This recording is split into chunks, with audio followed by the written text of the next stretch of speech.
Hello, you guys. I decided to come on for a few minutes. I just got home.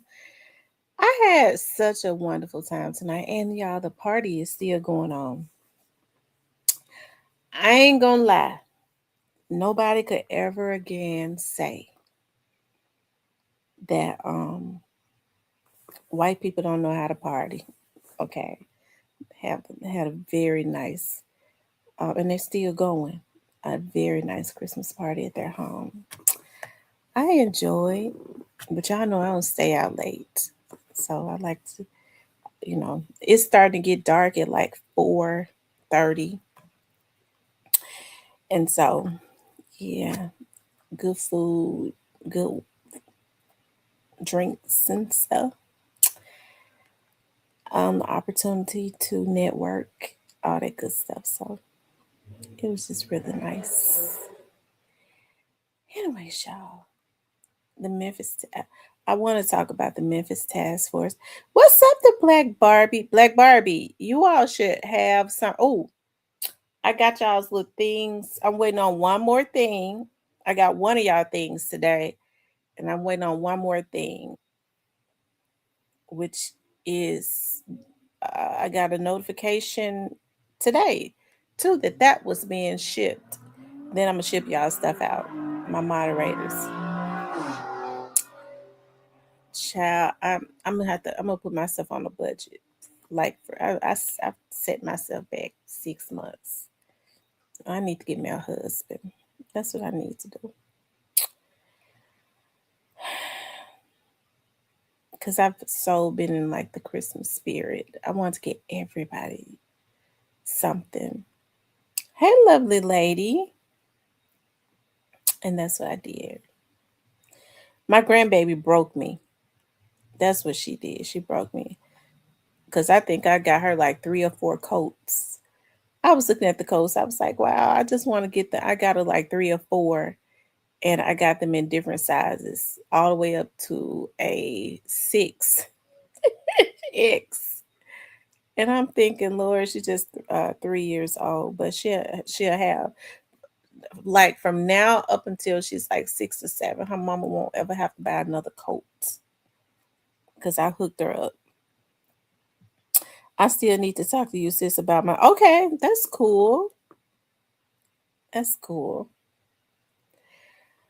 Hey, pumpkin poo.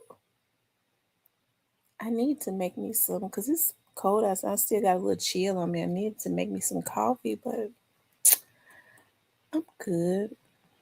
I'll make some in a few, I guess. You know how you be happy to get in the house? I was so happy to get home, to kick those boots off. Ladies, I hope it's only women in here. Y'all know it ain't nothing like taking that bra off. I remember I used to laugh at women. So I'm like one of those older women now. I used to laugh at. There he go. Oh my God. I was just thinking about you. You're the second person here that I promise to God I was thinking about a lady today. I remember when I first got my started my TV show, which was like back in 2013. And I started posting, and I don't even know how to. I guess I was just getting a lot of Facebook friends, right? And I remember this lady, her name is Jocelyn Thornton, and she sent me a message. She was like, I'll help you. I'm going to pray for you, and this, and that, right? She calls herself a bishop from out of Chicago. And that was in 2013. I had not seen that lady. You know how, as time go on, you don't even see people's posts. If you don't communicate with them, they are not even come into your post in Facebook, right? They can post and it won't come into your timeline. You won't see it. I was thinking about somehow my mind went to that lady today. I don't know what made me think about that lady. And how about I log onto Facebook a little earlier today, and it was a memory post showing where it was her birthday. It's weird. And here's the thing. You know what's so weird? It was a memory post, But her birthday was in April. I was like, oh my God, I was thinking about this lady and she's in my timeline, but her birthday was back in April. And I went and looked at her page and she had been on live. I was like, wow. And so right before I got on, after I sat down and stuff, took my bra and stuff off, I was thinking about you. I was like, I'm gonna have to call Hitta. And as a matter of fact, I looked at your page to make sure you wasn't live because I was like, I don't want to be live and he's live. And then you come up in here because when I don't hear from you because normally you call me like every day almost. I ain't heard from you in like a few days. So you had been on my mind.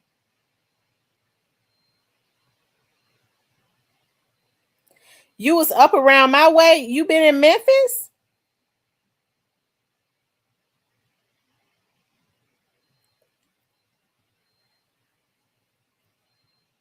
Hey Rochelle. Why you ain't call me? Why didn't you call me? You should have stayed and went to the holiday party with me tonight.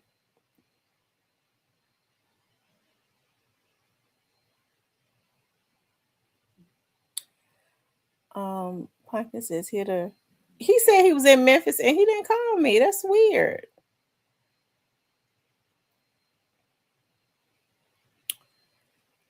I'm gonna tell y'all something.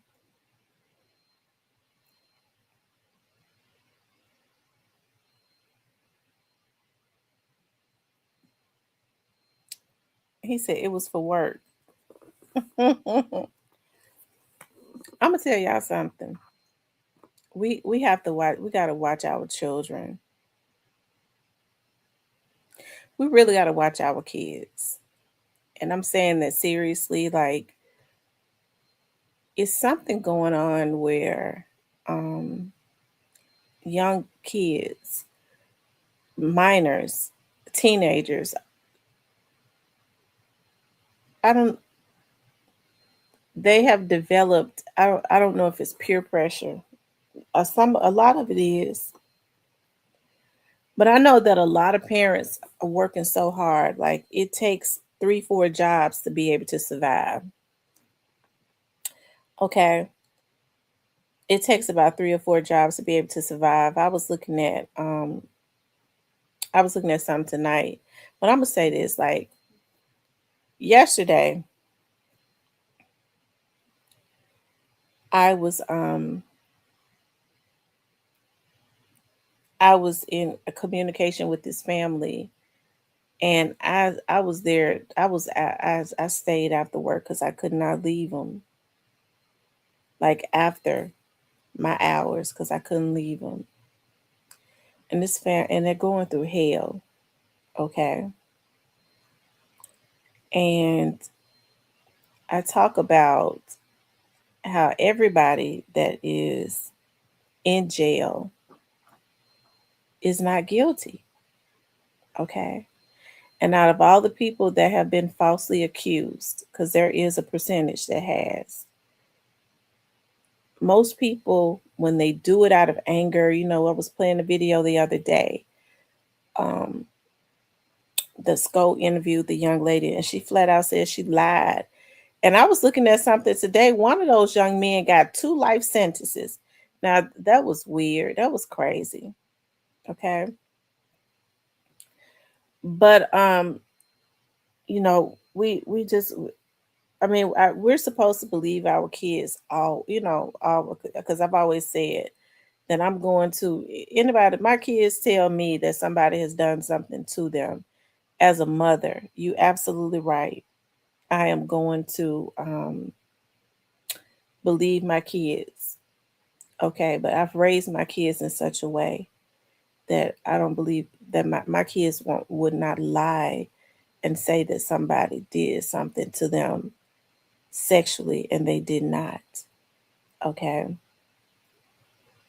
And here's the thing, it's a lot of parents that raise their kids right. I'm not saying that what this young lady has done is a reflection of her parents. It's not her parent.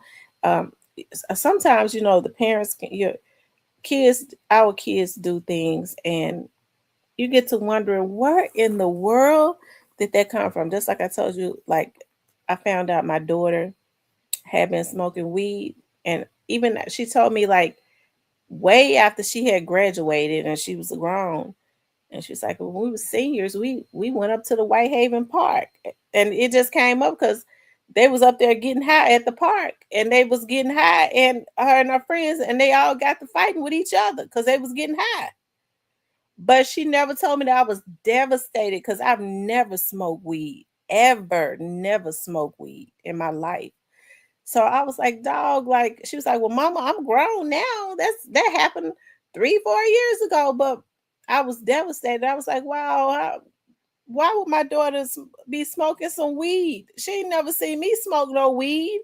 I ain't even never bring no men around them. So, and if I did, they weren't gonna be smoking no weed. I mean, well, it wasn't gonna be no they. He was not gonna be smoking no weed around me or them. But so a lot of times when our kids do stuff, and I know that's being far out based on what this person did, as far as like lying and saying that somebody sexually assaulted them, right? And what I was getting at, because y'all know I got tired, y'all know my brain. I've been drinking a little bit too, okay? So y'all have to bear with me if my brain get twisted up a little bit. um, and I normally don't drink, but I done had a few, okay, a little bit of wine and stuff. That's what you do when you go to nice parties and stuff. What was I talking about? I forgot. Um, the Alabama hitter says, "Hey, Pumpkin, yes, I was for a few hours." See, hitter, you should have called me. You should have.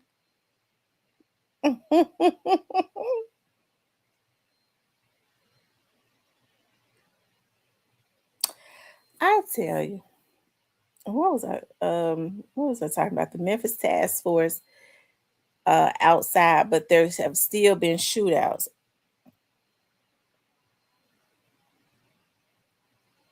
We have to tend. Oh, that's what I was talking about. We have to tend to our kids,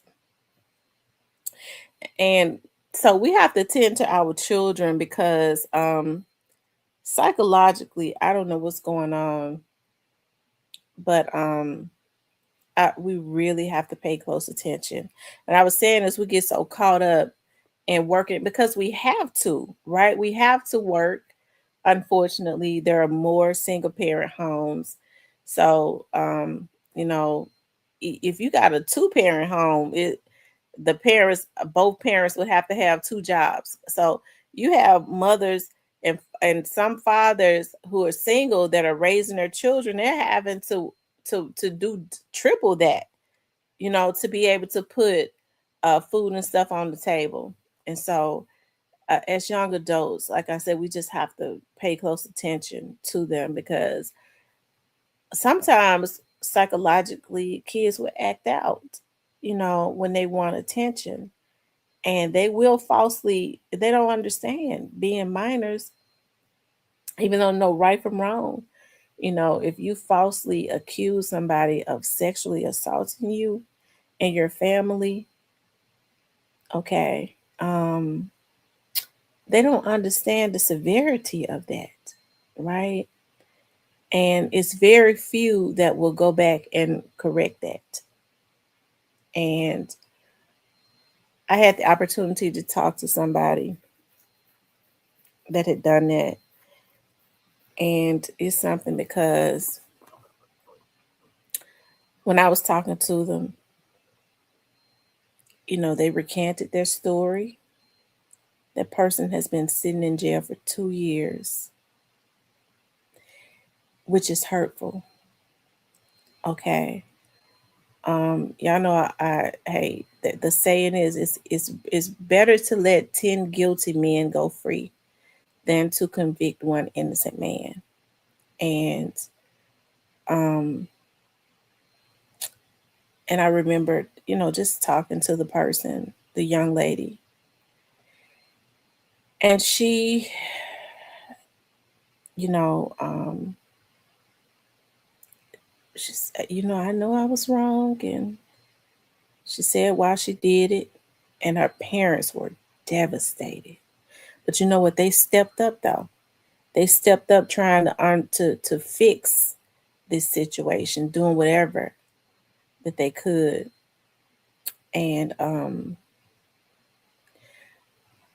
and I say that kids don't know the severity of a lot of things because she told the truth, and then she turned around with me sitting there looking right at her. Cause y'all know when I don't like going up in people's houses, but I went up in there, and then she turned, and after she told the truth, she turned around, and I was looking right at her, fell asleep. And so that's why I say a lot of these kids don't know like the severity of, we have to really pay attention. And I believe that her parents are paying attention. They're paying attention. But peer pressure is something else. Um, in school, we got to make sure psychologically that they are okay. Because sometimes when our kids are lagging on stuff, we don't think, we get talking about what's wrong with you, because we'll say stuff as parents. What's wrong with you? Is you slow? What is going on with you? And we're not thinking in this day and time that something could really mentally really be going on with them, right? And so, hey, I think it's hurtful to me when I see when I know that there are people in jail suffering for crimes that they did not commit. Because about 10% of them really are innocent. Okay, they really didn't do what they have been accused of doing, and I think what can be so hurtful with the justice system is, and it turns into a travesty of justice when, rather than fix something, they'll just continue on with it because it is not in the interest of the government at that time to release an innocent person. And they'll try to find every reason to keep them in jail. Okay. Um, when I say it's not in their interest, they don't want to get sued. And I think that's so messed up. There's so many men and their lives and stuff have been taken for lies, and all they got to do is reverse it. And they won't do it because there was some corruption somewhere. They know that person never should have been there. And rather than the person get out and own the city or the county, they'll keep that person in jail. They'll find a way to justify that person being in jail.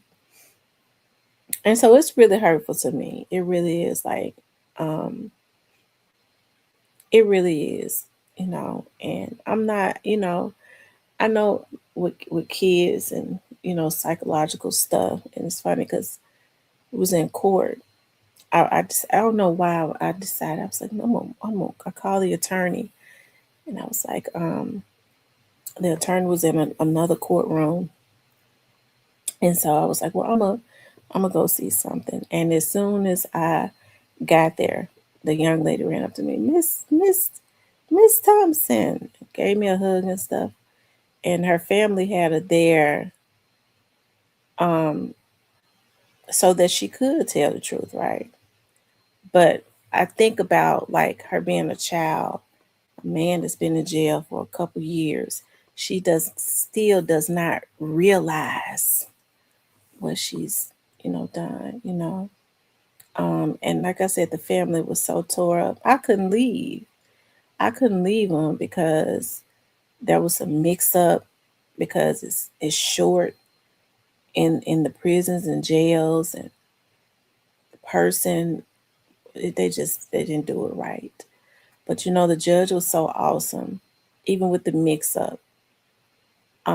Instead of waiting until after the holidays to give another court date, the judge turned around and gave another court date for a few days, which is like next week, you know. But yet and still, that person has to sit in jail a little bit longer for a crime that they did not commit, and the family was just torn up.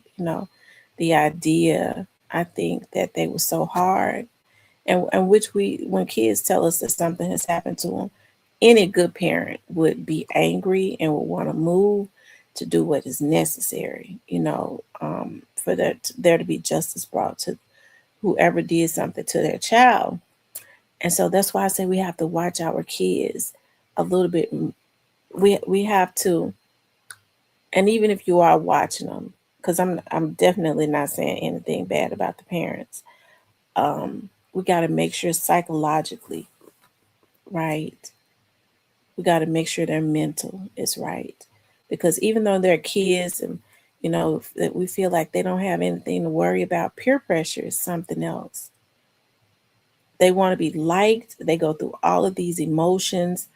They want attention. They want to be accepted, and they do so much, and it hurts me because I have a passion for children and seniors.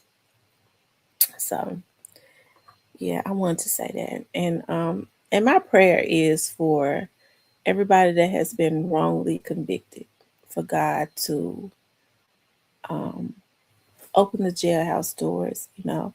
I think about that scripture where it says Paul and Silas prayed at midnight and the jailhouse doors came open. Yeah, I'm praying for that. That young man is getting ready to walk out though. I'm gonna tell you right now, that young man got a fire, and I do mean a fire attorney. So I have no doubts about that. That man he's gonna walk out. Um, and who knows what his prayer has been, but to be sitting somewhere for 2 years, he was just sitting. They was getting ready to sentence him. Isn't that something? They was getting ready to sentence this man and mess his life up further, more. And he was not gonna do a little bit of time. And it just so happens that attorney needed something else and sent me out there. And look at what God has done.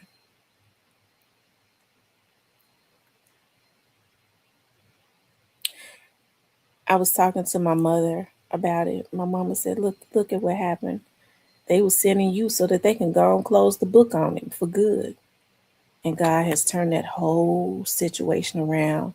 So what was supposed to be the really just sealing the deal on his fate, throwing the book at him, just further selling them on up the river, it turned around, and God is opening the jailhouse doors for him.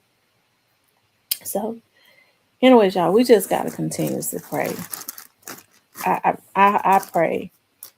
You know, I know that there's a lot of.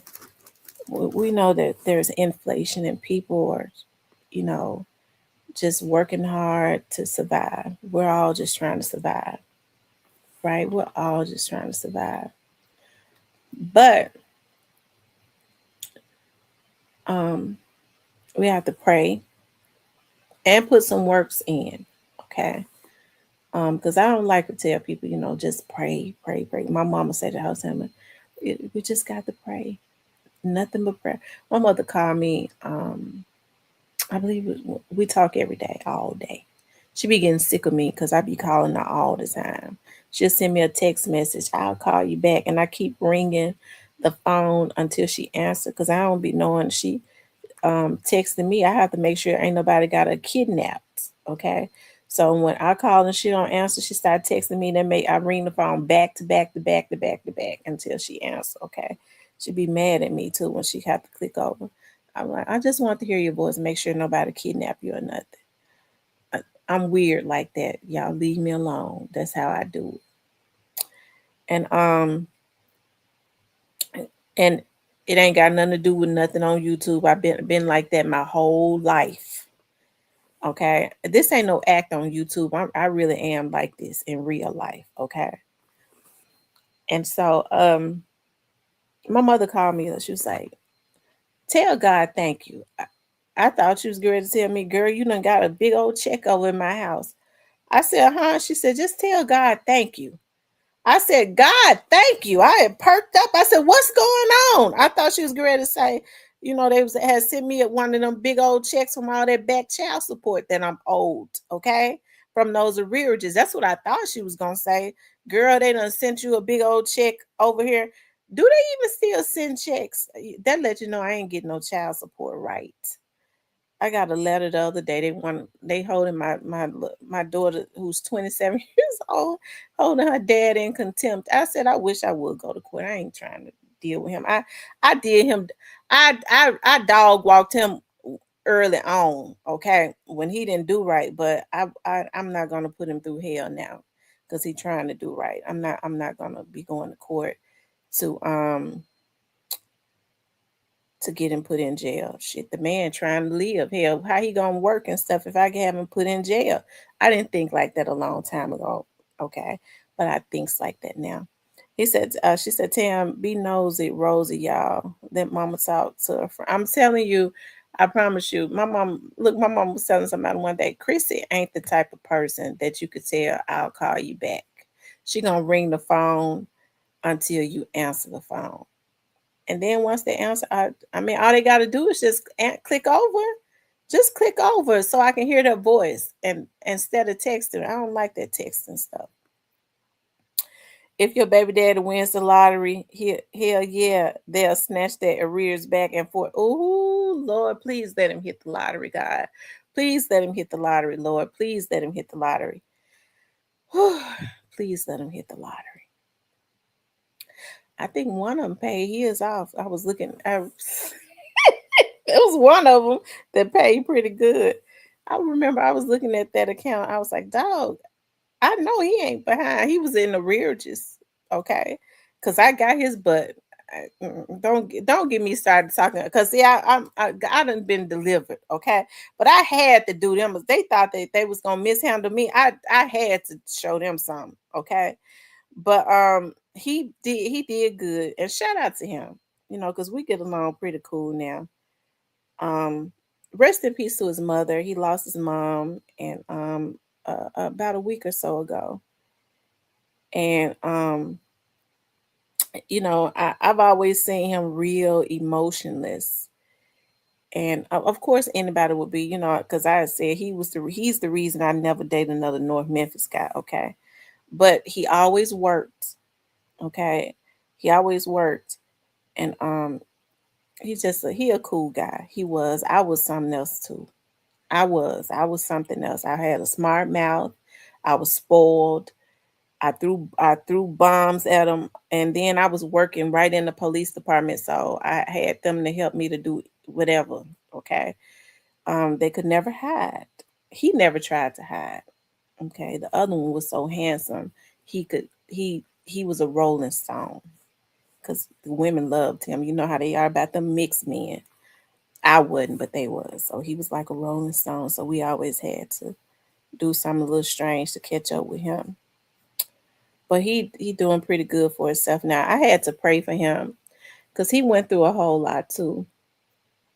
And as I saw, like he lost his mother, he lost his sister, and I think my daughter, like, I'm so glad that my daughter spends time with her dad. I don't know what to do. I am. I'm really both of them spend time with their fathers. That makes me extremely happy. Okay, it makes me happy.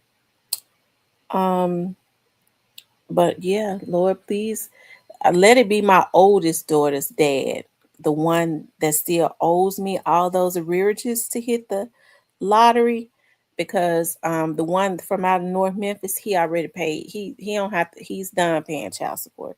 He paid all his arrearages, and I told him I ain't sure he probably messing with somebody at the child support office, because I can't. I don't think he was finished paying them. They wiped it clean for him because don't get me started because he's a whoremonger. He a little quiet, little whoremonger. But I would hate for it to be him to hit the lottery because then I might have to go back to him to get to try to get some of that money. I don't want to have to go back to him because they don't owe me no child support to get some of their money. I'm just joking, y'all. He be in the chat. He be in the chat in the bushes. So I have to mess with him. He be in the chat in the bushes. Um, hey now, ain't nothing wrong with North Memphis niggas.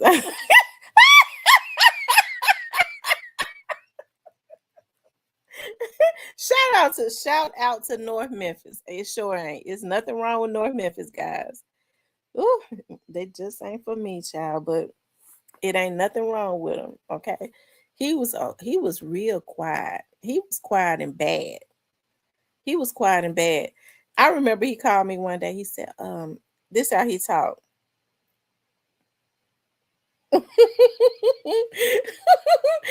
This how he talked. He said, and my daughter, oh my God, my youngest daughter talks just like him.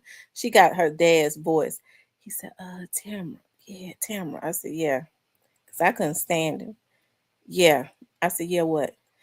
You know that did you see that situation that happened on the news where the dude put the police on the chase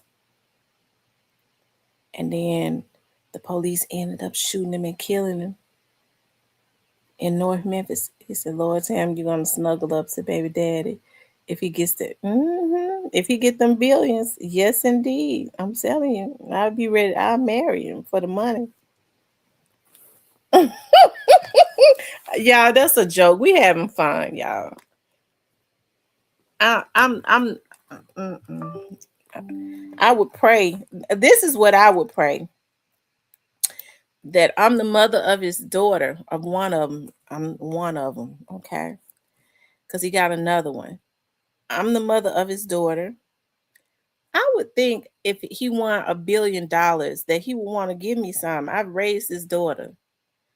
I raised his daughter basically by myself. Okay, me and my mom and my grandmama and my daddy. Okay, we all raised his daughter.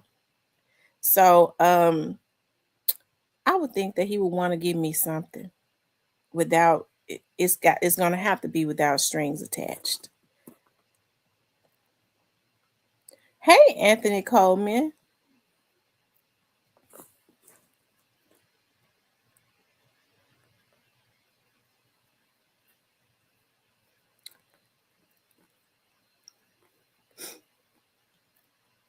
But what was I talking about? Y'all all over the place. And I tell you, I went to a holiday party tonight. It was really nice.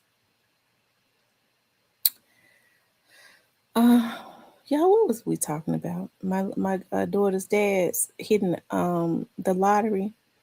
But now, if my oldest daughter's father hit the lottery, he's from out of Binghamton. I'm gonna be in good shape because he gonna owe me until he die. He gonna owe me until he die. Poor guy, poor old guy, stuck paying arrearages until he croak out. He said, Tam, did you hear about that white dude in Michigan? He won the lottery a month after he got divorced from his wife and then wanted to take her off of alimony. Bro was wild and he probably won her back.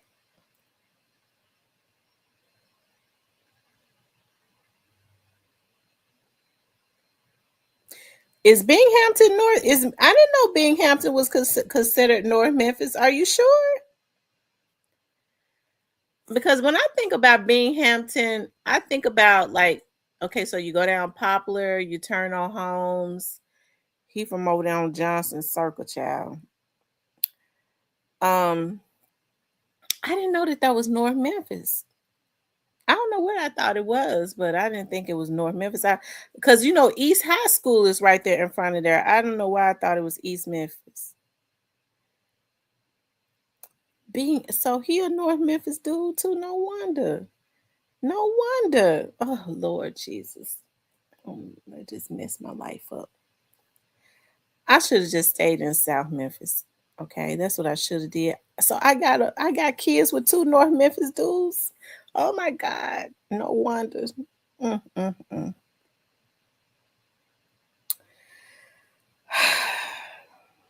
Lord have mercy. Are you sure? Because somebody help me out.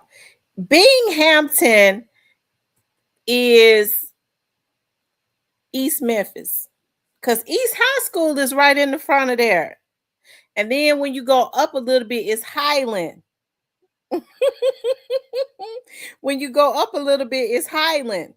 Isn't that East Memphis?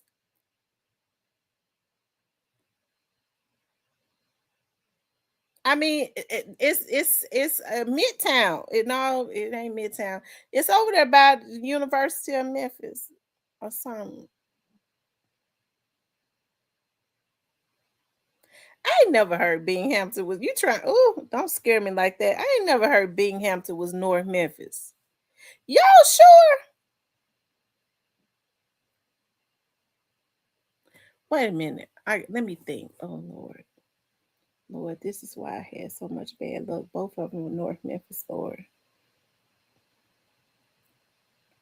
Since Binghamton is right under Hollywood, it's North Memphis, but it goes all the way to Midtown, though. Well, he definitely wasn't in the Midtown part. So I guess he was in the North Memphis part. Oh my God. You just came in here and traumatized me. Because I thought about it. I was like, Lord, I got a child by dude in East Memphis, in the hood of East Memphis, because you know where he's from the hood. Okay. And I got one from out of I messed around and messed with a North Memphis dude. And you trying to tell me I got kids by two North Memphis dudes? This is why my life has been made a living hell.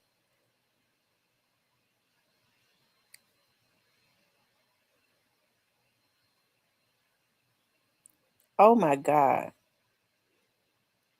Says Home Street to the east, Poplar to the south, Hollywood to the north.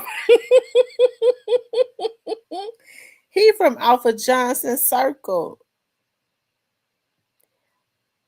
Rochelle says, no, my ex-husband is from Binghamton. He went to East. It's North Memphis.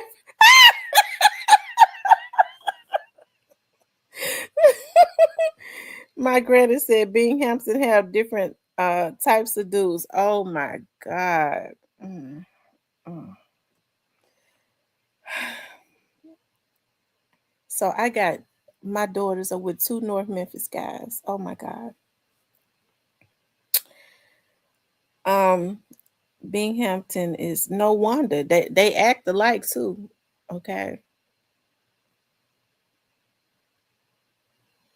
One of them was just real, his personality was real bubbly, and he was he was more of a con artist. He was handsome. He was real gorgeous. So he just didn't know how to act right. Okay. He ain't that now, but he was then. The other one,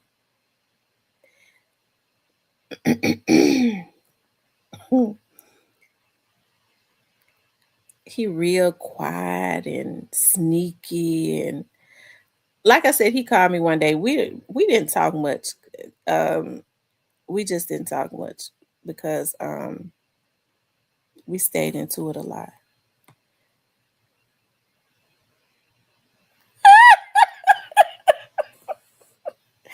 I wish I should have got I should have it should have been from out of Westwood. I would feel better if he was from out of Westwood and Boxtown. That's South Memphis.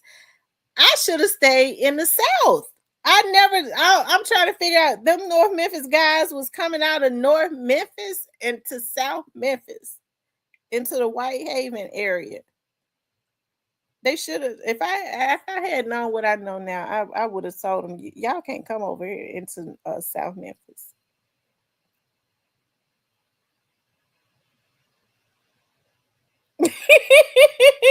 She said you took the words out of my mouth, con artist. I'm telling you, that's what he was.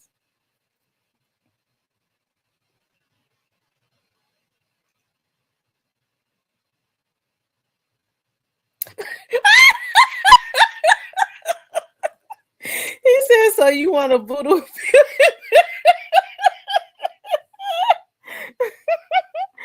I might would have did better. Well, you know what? Maybe that's the reason why they thought they was trying to do it like that. I'm glad I did put the hammer down on them. Now I had to show them. They thought maybe they thought, oh, okay, well, she from out of South Memphis. We're gonna be able to do this and that. I showed them. I sure did. I held it down, so the South Memphis men don't be mad. I held it down because I put them Negroes through hell. Um, so Westwood. So you shout out to North Memphis though. My dad grew up in North Memphis. My dad grew up in He said some of North Memphis dudes would come to South Memphis, but they not supposed to go. I didn't know that. And they was coming to North Memphis. I mean, they was coming in South Memphis. Like when I mean that like it wasn't nothing. But we lived in a nice neighborhood, so I guess they feel like they was after we left Clementine. I don't think they would have came into Clementine, but we left Clementine when I was 12 years old. So when they started coming around, I was grown. And we had left Clementine way years before that.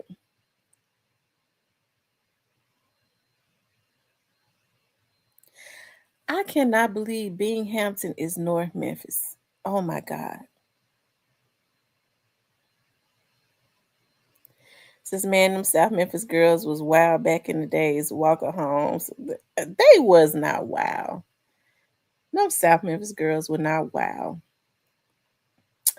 I remember, listen, I remember my oldest daughter's dad, because he was an old coon. He was older than me. I never should even been dealing with him. He was like, I was 19. He was about 26. And I remember he made a joke one time. He was like, you know what, you have to be careful about the girls around here. They walk on top of glass bare feet. I said, what? They walk on top of glass bare feet around here. So I don't even want to expose you to nothing like that.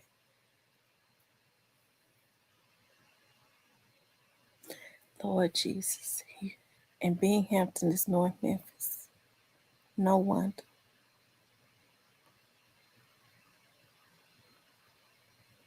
He said, oh yeah, it was a death wish in the 90s moving through them homes. Trust me. Them dudes in South Memphis didn't play.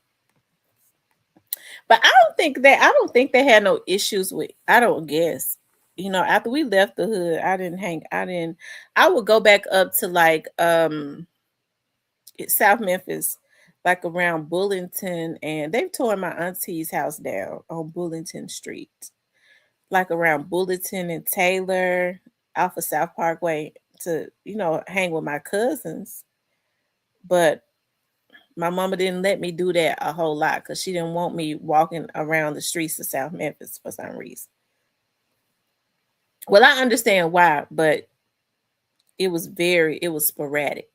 She just didn't, I couldn't go up there every weekend. It had to be something like if one of my cousins was having a party and she would drop me off and then she would always come back and get me like a few hours later. Well, I didn't want to get black dark because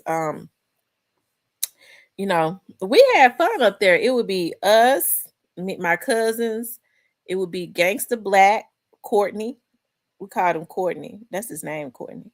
And Marcus. Um, my cousin said that the other guy would be around there too. Fly. I don't remember him.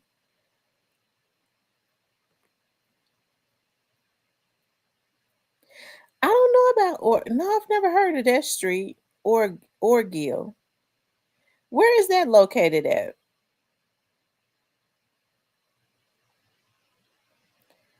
He says now South Memphis and North Memphis had beef back in the 90s. It calmed down for a bit, then revived through Fam Mob, Young Mob in modern times. Oh wow. It says Courtney used to work at the Boys Club back in the day. Oh wow.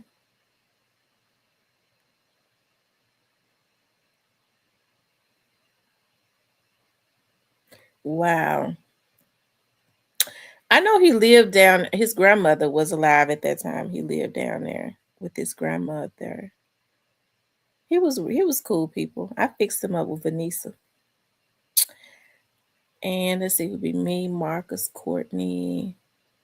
They say Player Flowers out there. It was a whole lot of it was a cool crowd. Like it was they were bad, but when they would be around us, I mean, even when dudes was bad back then, they like to hang around the girls. They would be hanging around us and be joking, and that back then they just like to make the girls laugh, make us laugh all the time, be sitting up there hanging with us. I didn't smoke no weed, so they didn't smoke weed around me. And so you know, mm, I was good, but we were teenagers. Um my cousin and my auntie would have little coolers and stuff in the refrigerator. So my cousins and that would steal some of those. But my cousins were a couple years older than me, they're like 17, 18. But we had a lot of fun. Like we would be walking all around that area, like Trigg, and I had an auntie lived on Trigg. She's passed away now. We would be from like Bullington. Well, it would be nighttime, and we would be walking, and the guys would be walking right with us. We didn't have no trouble. Like nobody stopped trying to rob us or anything like that. We would be from Bullington, Taylor to Bullington to Trigg to Roanoke, to Richmond, all around those little areas, walking, at nighttime. It was just fun, just laughing and tripping and all of that good stuff. Oh, it's off of Bellevue. Okay. In South Memphis over by Hamilton Middle School. Oh, my auntie lived direct. I had an auntie, my great aunt lived directly across the street from Hamilton Elementary. And I remember that because they used to have like a park, like monkey bars and stuff.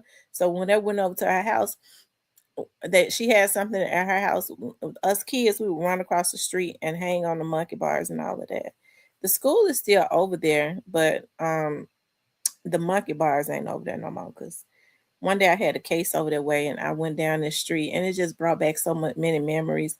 My crazy cousin, my auntie left them a paid for house, paid for, and they was living in it, and wouldn't pay the taxes on it. Do y'all hear me? A paid for house, and they ended up getting put out of the house. How sorry can one be? And and then hey, the house sat there. I wish I had bought it. I should have bought it at that time, but that was so long ago. I wasn't business minded at that time.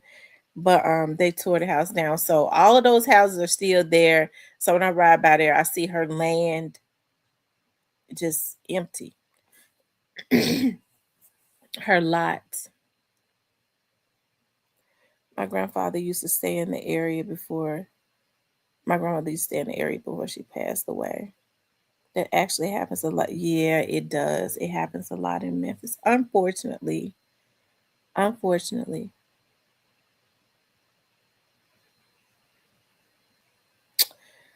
Unfortunately.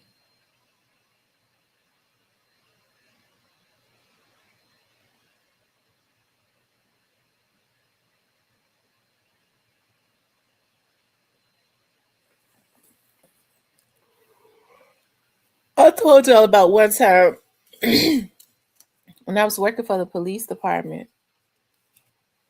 when I was working for MPD, when I was a transcriptionist.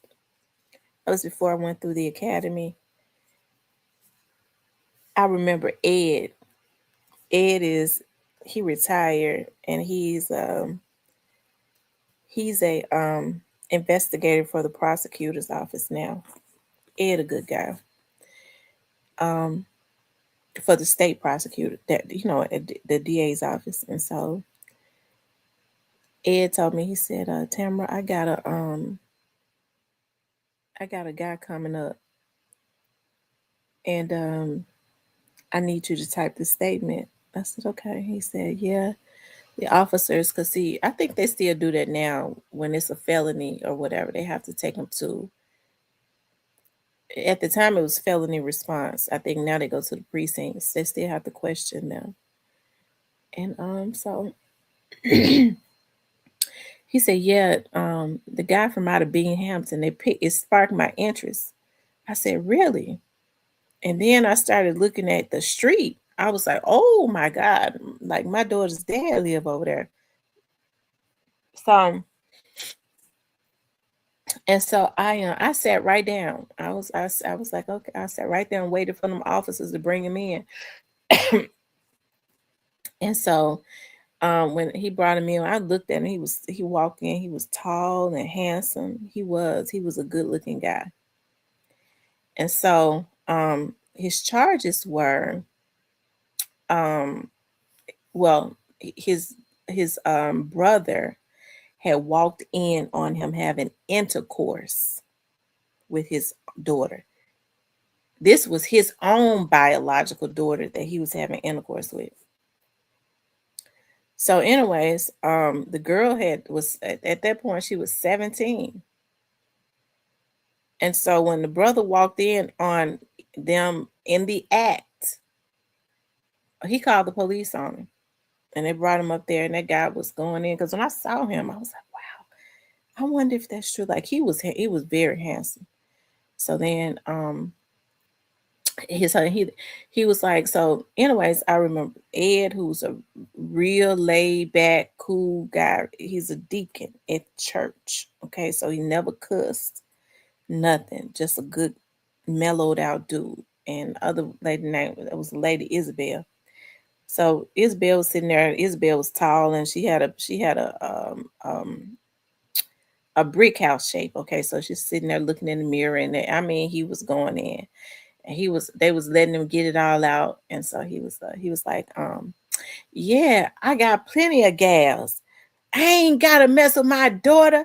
I got plenty of gals. I mean, he was cussing and acting a fool. And I was looking at it. I was looking at him. I mean, he was real clean cut, all of that. Shoes and stuff clean. Okay. I'll be looking at me in shoes.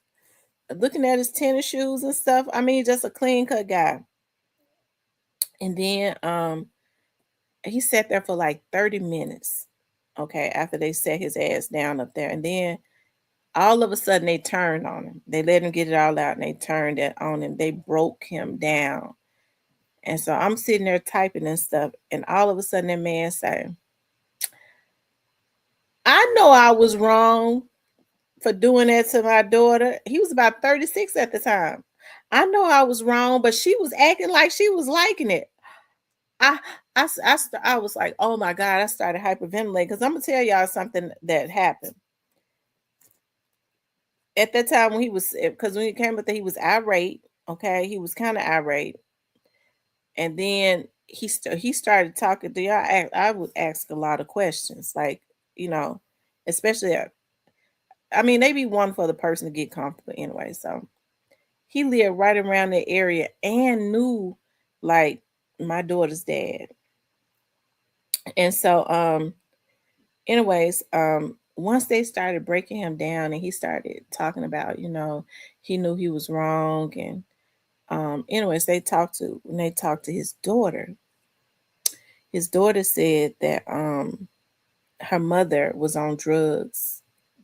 And so when she was 10 years old, the state gave her to her dad and his mom, because he was living with his mama, um, because of her mother having a drug addiction.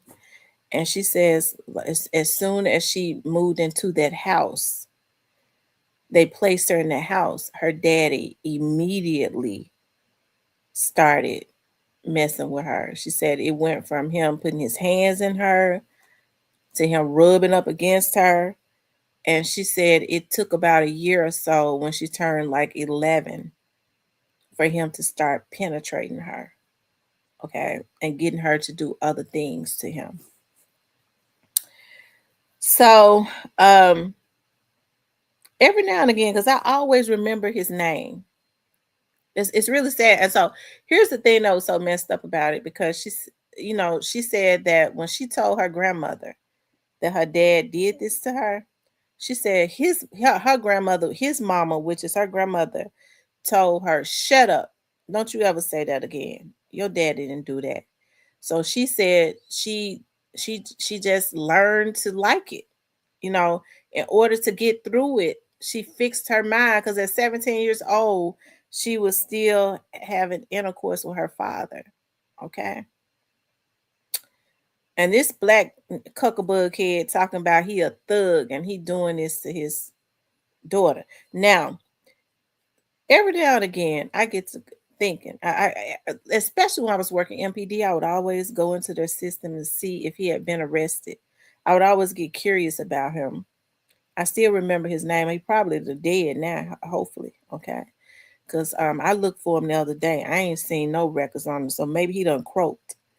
And so because he is definitely dangerous as it relates to anybody. If he'll do it to his daughter, who he'll do it to anybody. And so I was looking in their system one day. I decided to run his information, his name, and a report came up. This was some years back, a lot of years back. And I was reading the report. He was living with a girl, and the girl had a paraplegic son. The girl had a paraplegic son, and she had went to work. I don't know what it is about these women like to leave these kids with these men. And the girl's mother said that she stopped by there because he had basically isolated her. So she stopped by there, and she said her grandson was complaining, even though he couldn't walk. She said he was born like that. He was complaining about his bottom was hurting. And so she said she told the freako, okay, the dude that I'm talking about in the beginning, she told him she was gonna take her grandson with her. And so she said that when she took him with her, he told her, the grandmother, that every time he changed his diaper, he was poking his fingers in his bottom.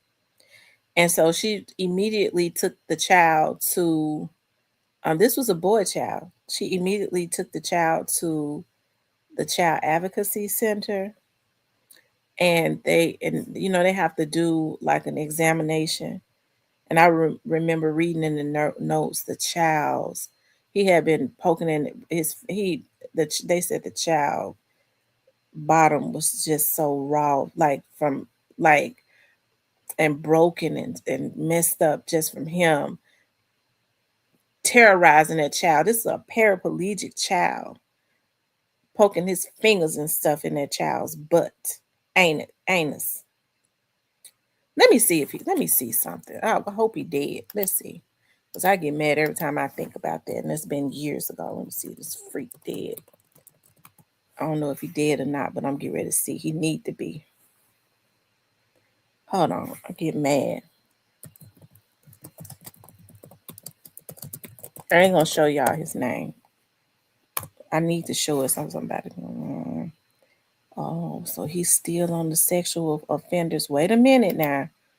Y'all, he done did something recently, Lord. Woo! Lord, have mercy. Low down dog.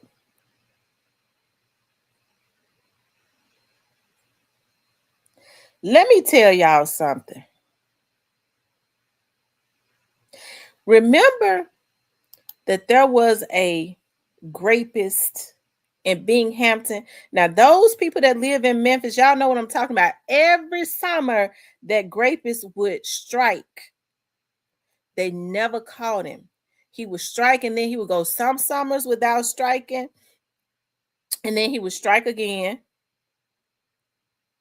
Okay. And I feel like they didn't do enough, because over there in Binghamton, it was a number of black people. Okay. I believe it was him. I thought he was dead, and he ain't. Now I'm upset.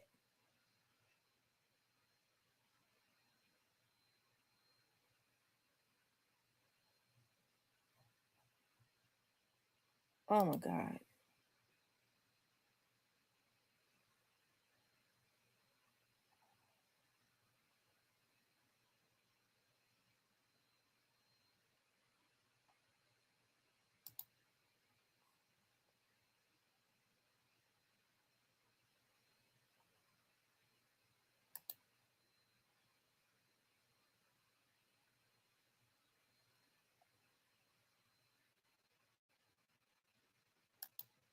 Hold on, y'all. Just give me a moment. I'm trying to read some.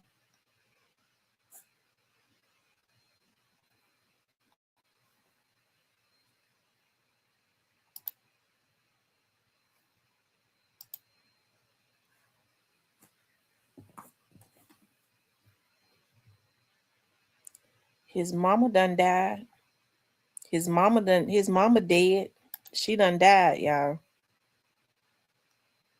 Woo! She look evil too.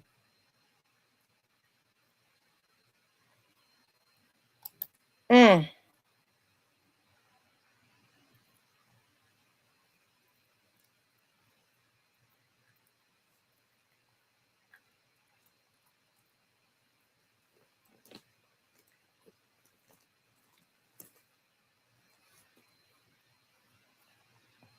And they said she was on the motherboard.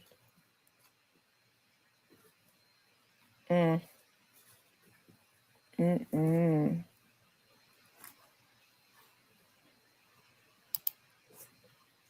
I don't wish death on nobody, but she dead and gone on somewhere. Cause see, she could have protected that child, but she wanted to protect her son, and more than likely, and that was her own grandchild. She knew her son was sick. Now she dead and gone on somewhere. Okay. Oh, it's just sad.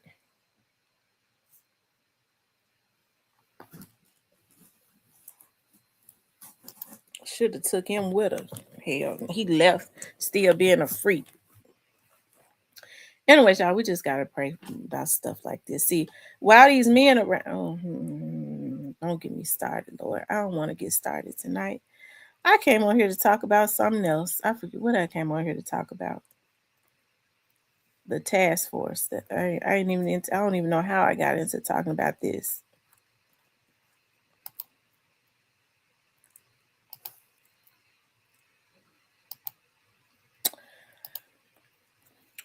That situation with him happened when I was working for MPD back in the first situation back in 2002.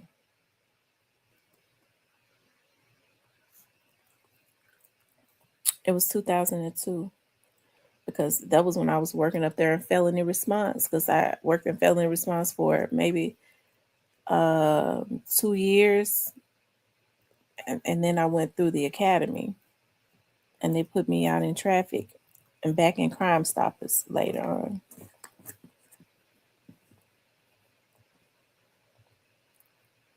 So it had to have been around the 2002 time frame.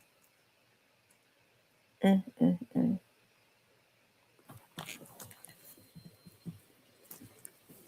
See, y'all, this is the type of stuff that I talk about, like the traumas and stuff that kids go through. And we're so quick to, when we're talking about a girl, a young girl is a whore, or a woman is a hoe and she hoeing, and you know what I mean? Like a lot of these women and men have been traumatized. So that's why I always say it's you have to get to the root of the problem before you really start judging people. Okay. And I think even being on here, I've kind of learned quite a bit about because I have not been around a lot of people in my life. I haven't. I lived a real sheltered life.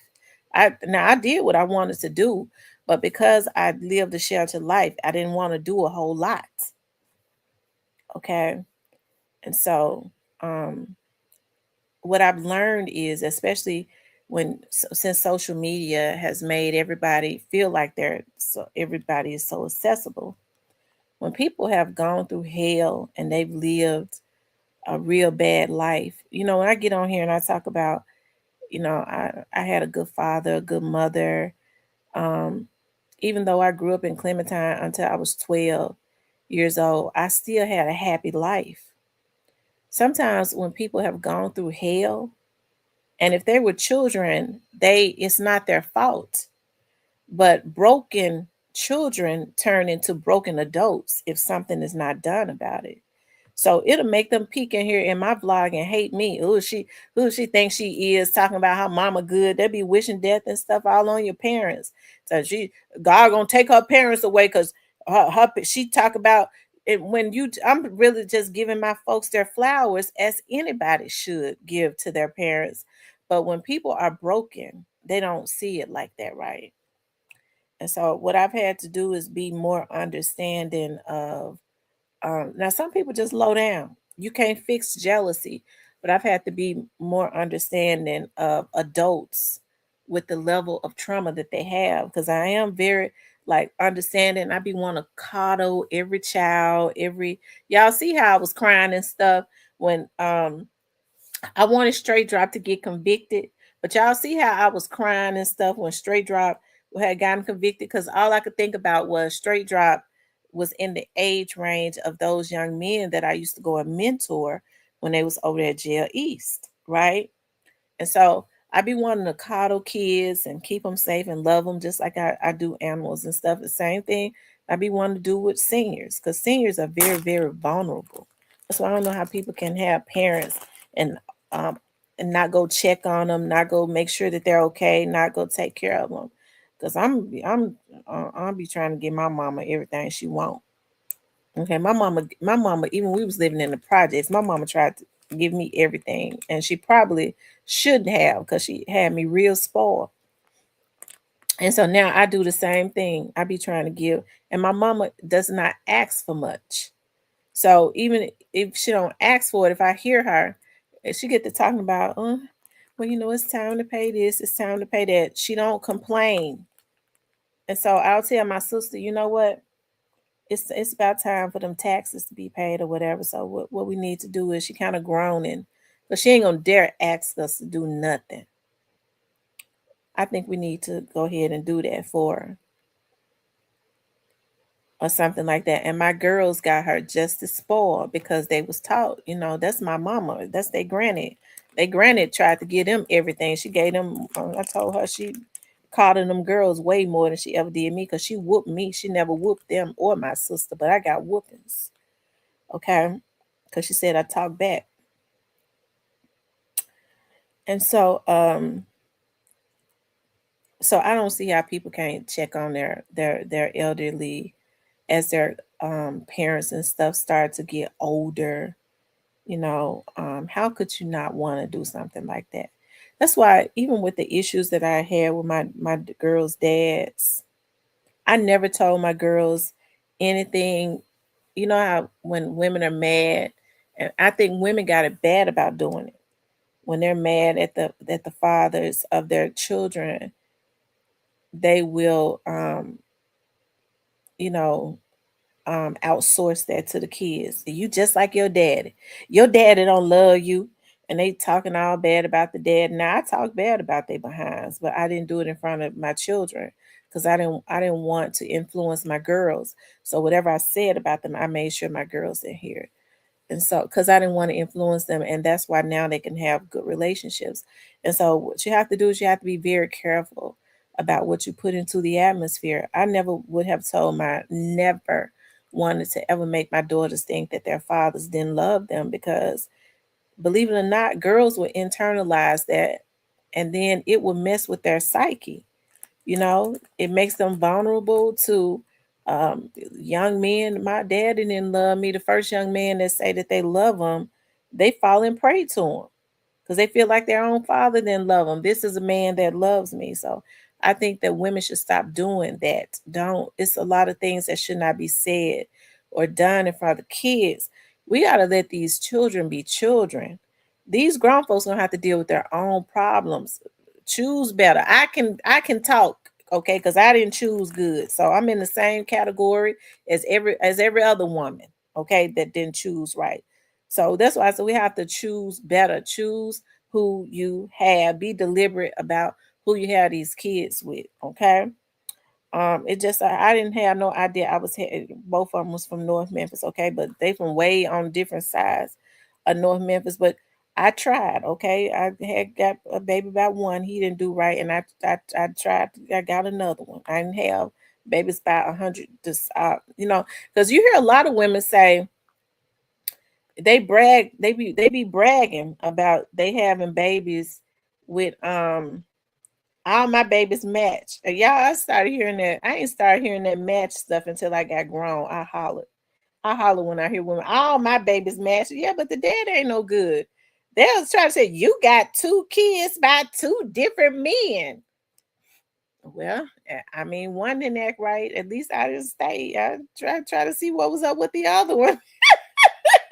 But they be bragging about this man, one man who ain't never did right. Okay, never did right. They talking about my kids. All my kids match.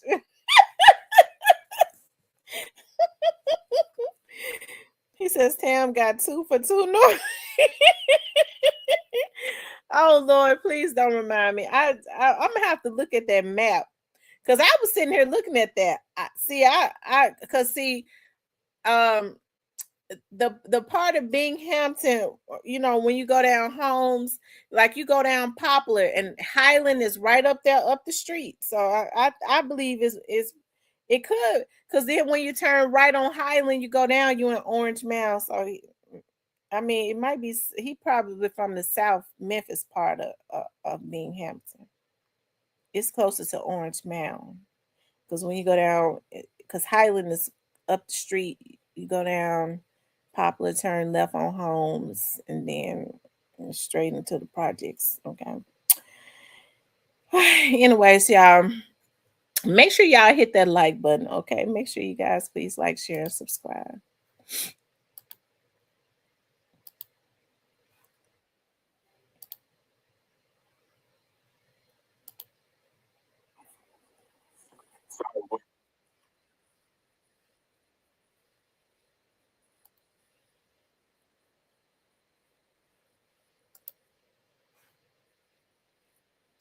Oh wow. Tim, I done told you Binghamton is no. Mm,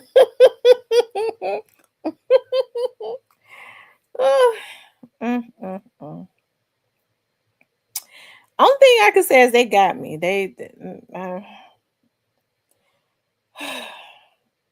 No wonder, because I mean they were not much different, child. They was one was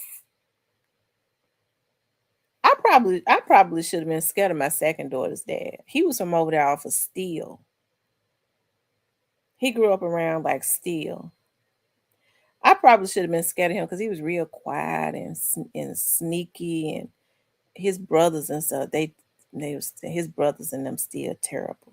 Okay, I guess he had a redemption, but he always was sneaky with what he did. Because anytime you hanging with your best friends and stuff, people that out there shooting out with the police and stuff, that means you got to be just like them. You hanging with them. You gonna deny it? He said you gonna deny it, deny it. I'm telling you, I'm having a hard time digesting that Binghamton is in North Memphis. Lord Jesus, I promise you, I didn't know it. I didn't know it. I'm thinking it's like some part of East Memphis because I don't know what I thought it was the hoods of East Memphis, like Southeast Memphis. That's what I thought because um Orange Mound, parts of Orange Mound is really considered Southeast Memphis. That's why the precinct over there, they call it now it's Airway Station, but when I was working there, it was called Southeast Precinct.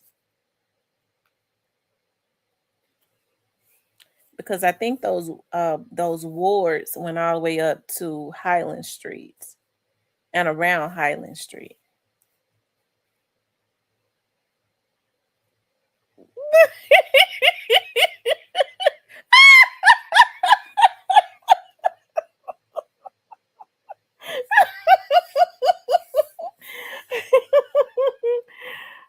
Lord have mercy.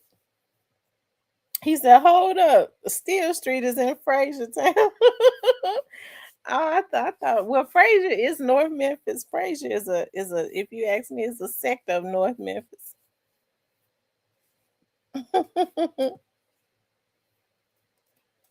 I'm telling you exactly where he lived at in that time. During that time, he lived. They lived in a place called Steel Manor. Steel, I believe it's called like the Steel Manor or something like that.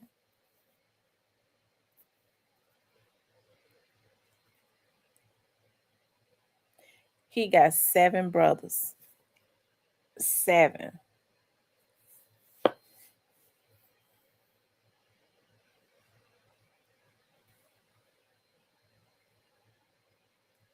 He a cool dude though. He is. He's cool. He is. He a cool guy. He would cheat though. He would cheat. He was sneaky. He was a little sneaky little cheater. He would be cheating. And he would be cheating, and those girls was crazy too. That he was his it was his kids. I shouldn't have dated him because he already had 2 kids with 2 different women. He one but 23. This is girl. I'm from Fraser. That's the North man. I hope I ain't related to one of your baby daddies. Shit, that's too close to my um.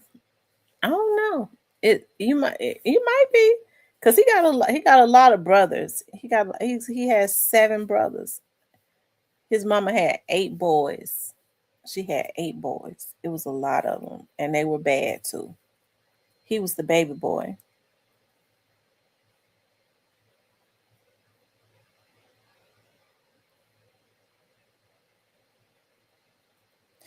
You know what? He would have been. He always worked and stuff. He was a cool guy.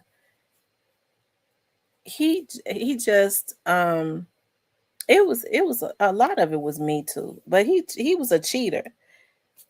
Okay, he was probably just gonna cheat anyways. But he was a cool dude. Like every weekend we went out. Like we spent every weekend together.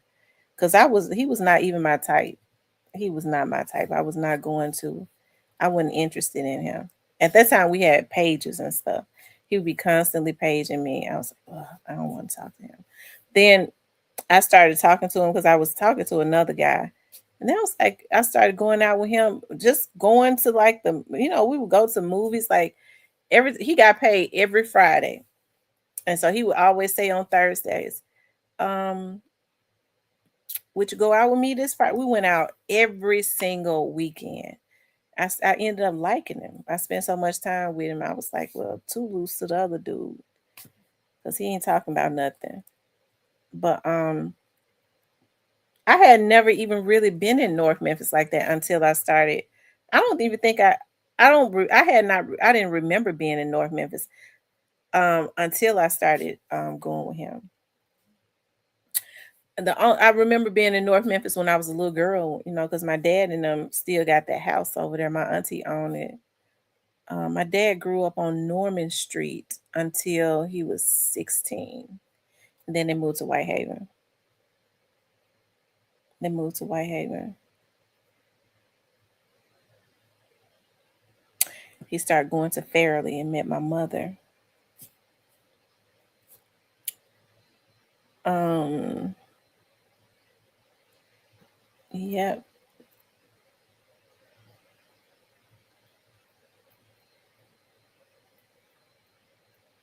Yeah, that my dad grew up on Norman. My dad grew up on Norman. I remember that house.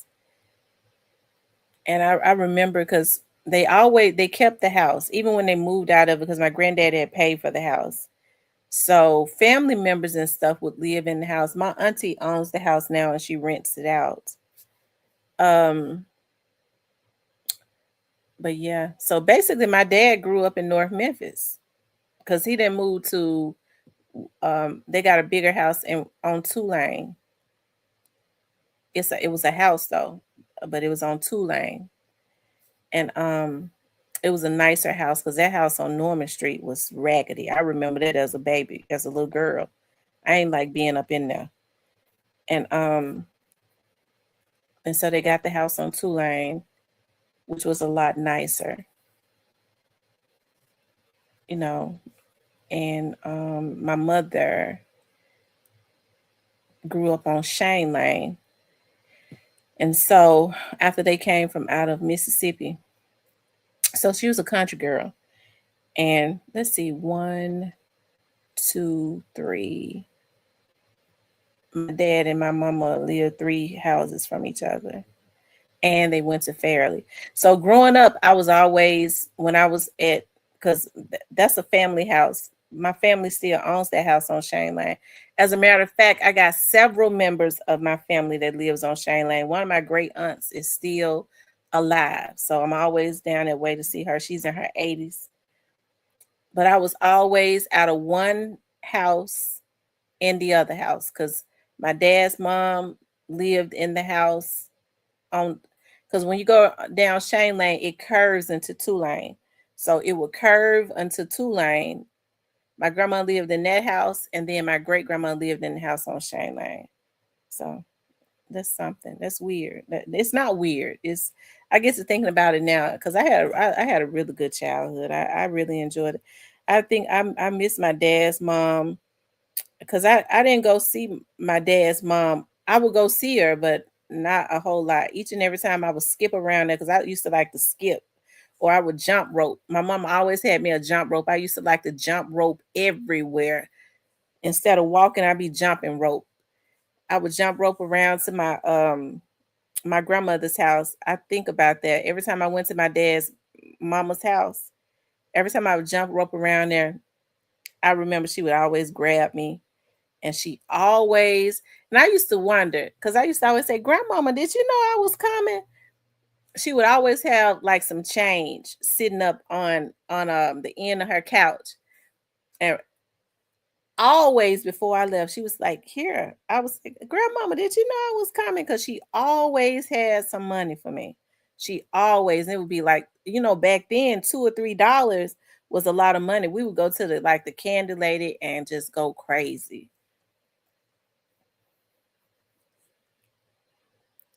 So I miss my dad's mom too. She was a cool person.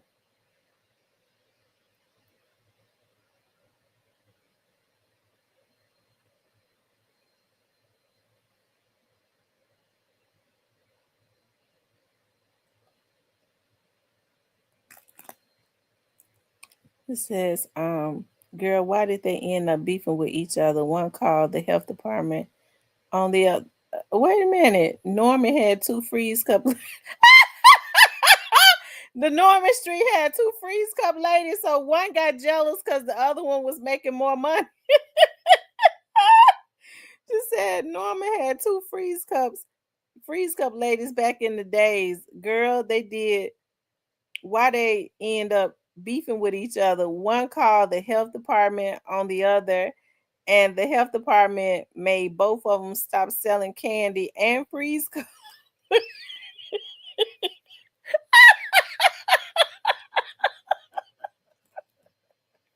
Lord have mercy.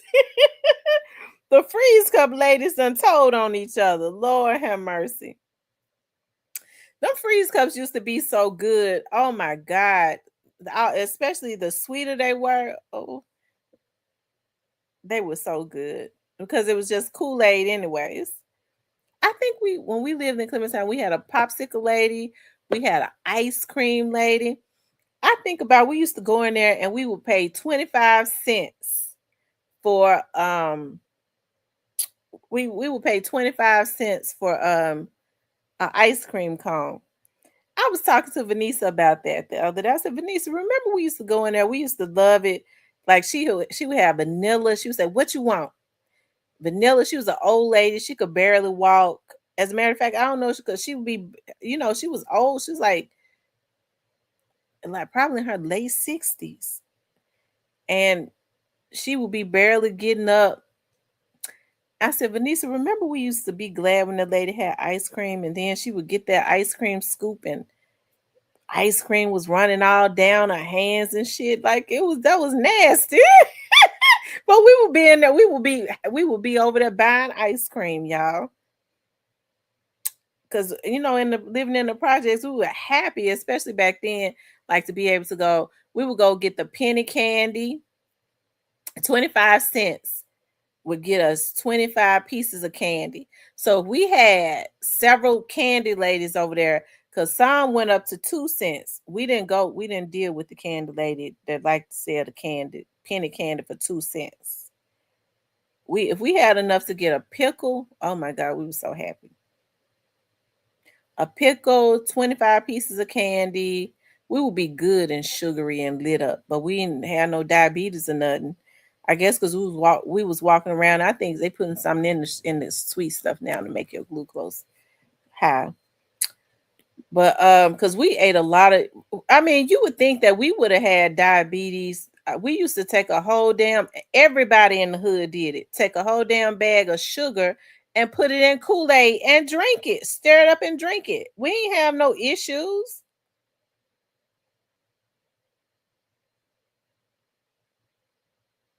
Says that's a fact. One lady charged 10 cents on the other end, and the one closest to Hollywood charged 15 cents.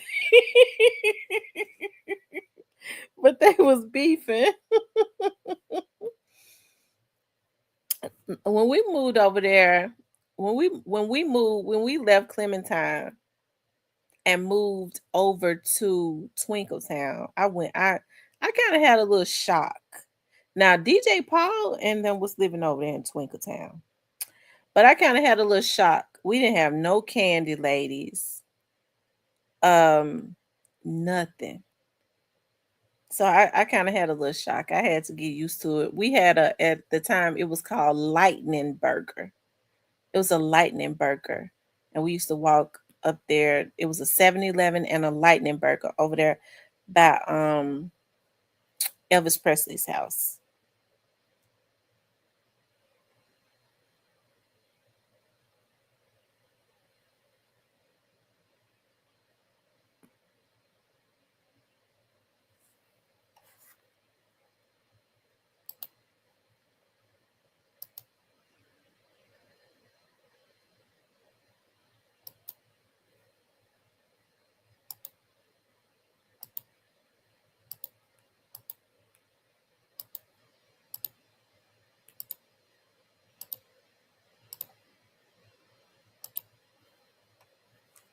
I don't know why I be getting paranoid and just be thinking somebody hacking into my computer. I don't know what they think they're gonna get.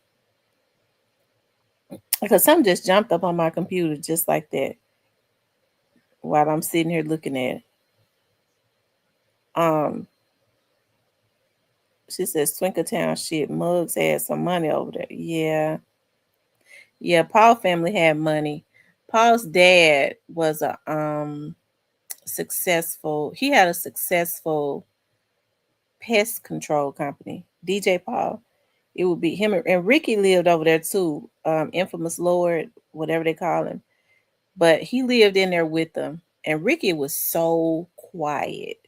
He would just be following Paul around. They would be up there. Vanessa was there. They would just be up there like in our driveway and stuff.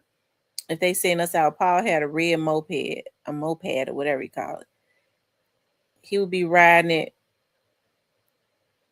I don't know if I ever seen Ricky on the back of that moped with Paul. Paul was grouchy and stuff even back then. But Ricky would just be following him around, and he was quiet. He was real cool. He just kind of did whatever Paul said to. And I think Ricky was older than Paul. But we thought that they was brothers. We thought they called each other's brothers, but I guess they grew up. I stayed in the middle in the second drive. So I guess that would be considered like the front. Because that was a first drive. Right. Ricky was Paul's nephew. We later found out like somebody in the neighborhood was like, they're not brothers. That they call each other brothers because they raised together, but um Paul is actually his uncle. I was like, wow, I did not know that. Um But I guess if his Paul's dad was raising Ricky, that I guess they would be like brothers, right? But we lived in the second drive. When you first came in, it was the first drive, then there was the middle drive, second drive, which would be like the middle drive, and then there was the last drive, which was the back. So I guess we stay in closer to the front. Yeah, I be getting so upset when I ride past there and I see that those apartments are torn down. I had so much fun living and growing up there. It was family orientated. We were able to be children. I just had a lot of fun. I'm not ashamed of it. I would never be ashamed of where I came from anyways.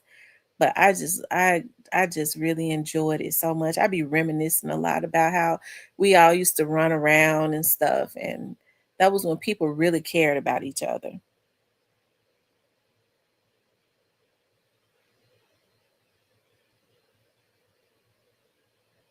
It's funny because I remember Paul used to say he had a brother named Craig, and he used to talk about a brother named Craig, and because it was a lot of them, it was quite a bit of them. And Craig used to come through there in a Corvette, a drop top. I'm thinking about it now, in a drop top Corvette, and he would always have a pretty girl with him. And Paul would always be excited when he saw Craig, and he would come through there quite a bit. He would be in a drop top Corvette he always had a pretty girl with him.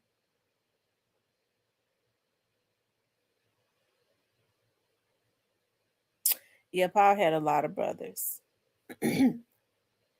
Paul's dad, though, um, and his dad's brothers, they had a gospel group. So I would think that he taught Paul the business. That's how Paul was able to cheat everybody. But hey, I'm surprised that he would do that to Ricky. Like you would think that Paul and Ricky would. Well, I hate, I wouldn't want him to do that to anybody. But I mean, they was telling me how he did Ricky. I just don't want to believe he did Ricky like that.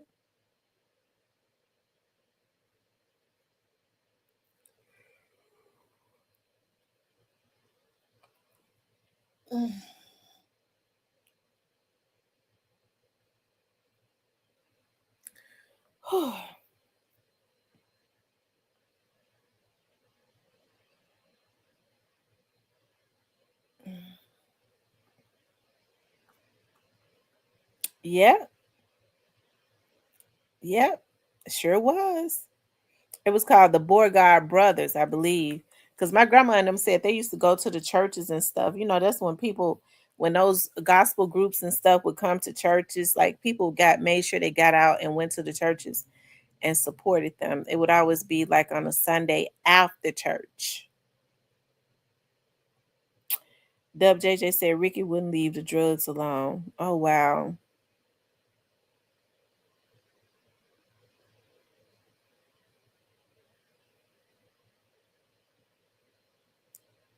When I be going over there to my mama house, I turn down the street. I see Paul in them old house. It always, it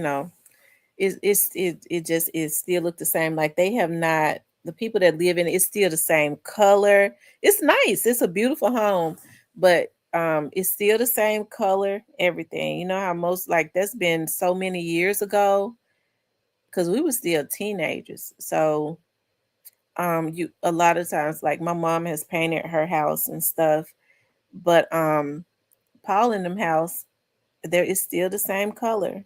It's still everything is still just the same. It says Paul is trying to make things right, I guess, at least with Crunchy. And him and Juicy never stopped rocking, at least business wise. Shit, they just won a lawsuit for 6 million a few days ago. Wow. Is they gonna give Crunchy Black any other money? Do Crunchy Black get any of that 6 million? Or they gonna cut him out? Or they gonna cut Crunchy out?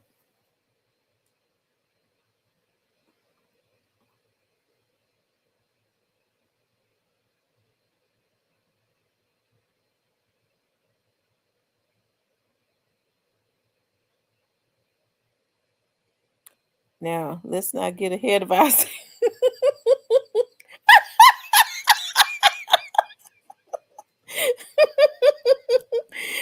Oh Lord, they need to give Crunchy some money. Listen, my mama, even back then, like my mama was old, but she would be considered what we looked at as being old, but she was really young.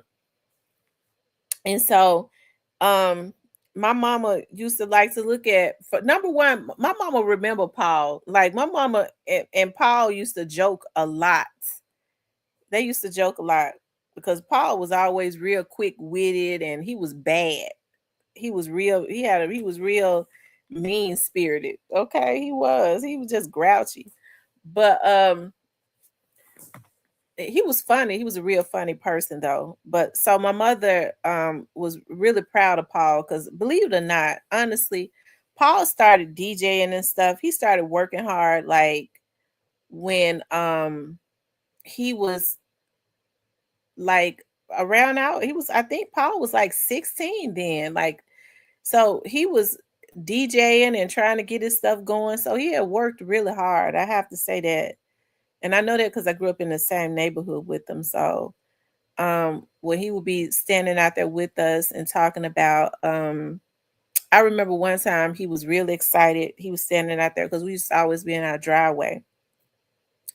And he came up there and me and my cousins and stuff was out there and he was just excited because he was like, this rapper named Gangsta Pat said that he gonna work with me. And I didn't really know a whole lot about rap.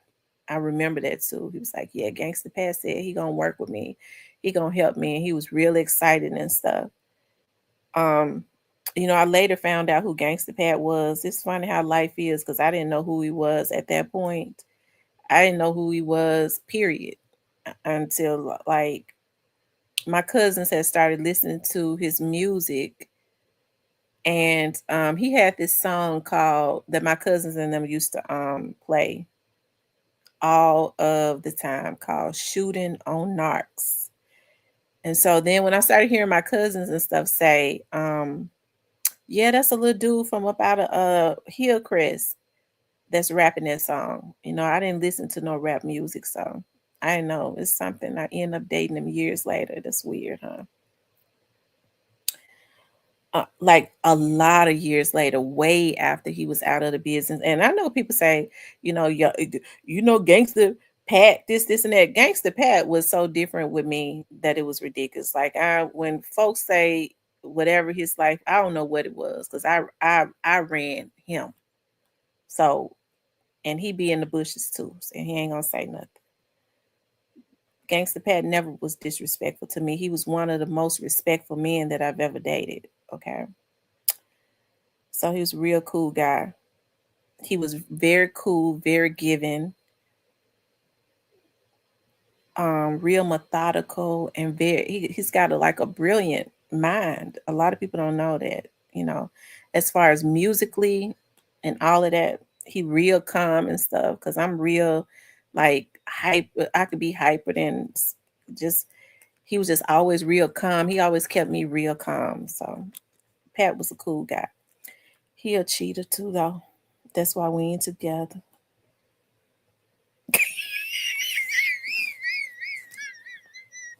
Leave me alone. Y'all leave me alone. Y'all making this seem like I've been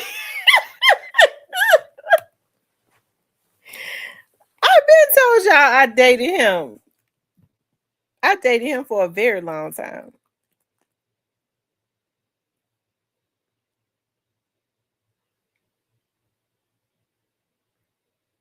He was one of the guys that I truly was in love with.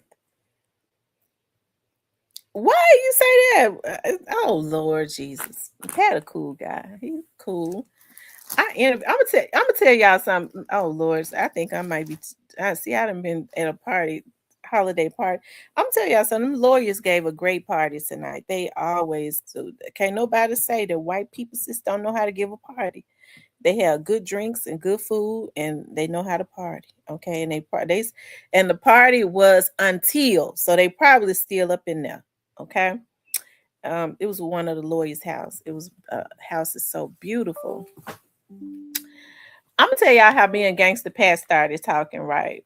So somebody had said to me, it was like, you need to start like interviewing. It would be a good idea, like if you start like interviewing different people, like different artists and stuff. Like this is when I was really doing my TV show 100.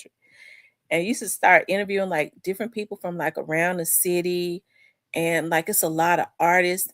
And me, how I am, I was like, well, I don't really want to deal with them young artists. I don't want to deal with them, period. And I'm gonna tell y'all artists that I really hate that I did not interview, and that was Rich Lord. Okay, he ended up going to over to their production company and letting them interview him. That Thaddeus was on, but I was paranoid back then because y'all, I told y'all I had a stalker back then.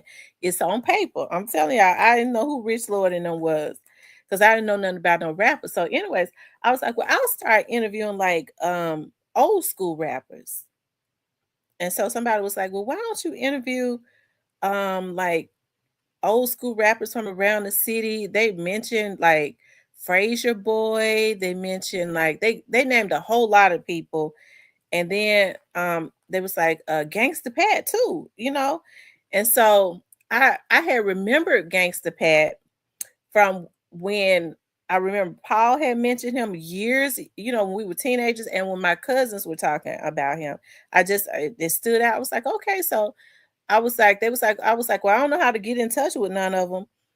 Like I said, this is when I first started, you know, like my TV show on Comcast was newly. And so anyways, they was like, well, maybe you can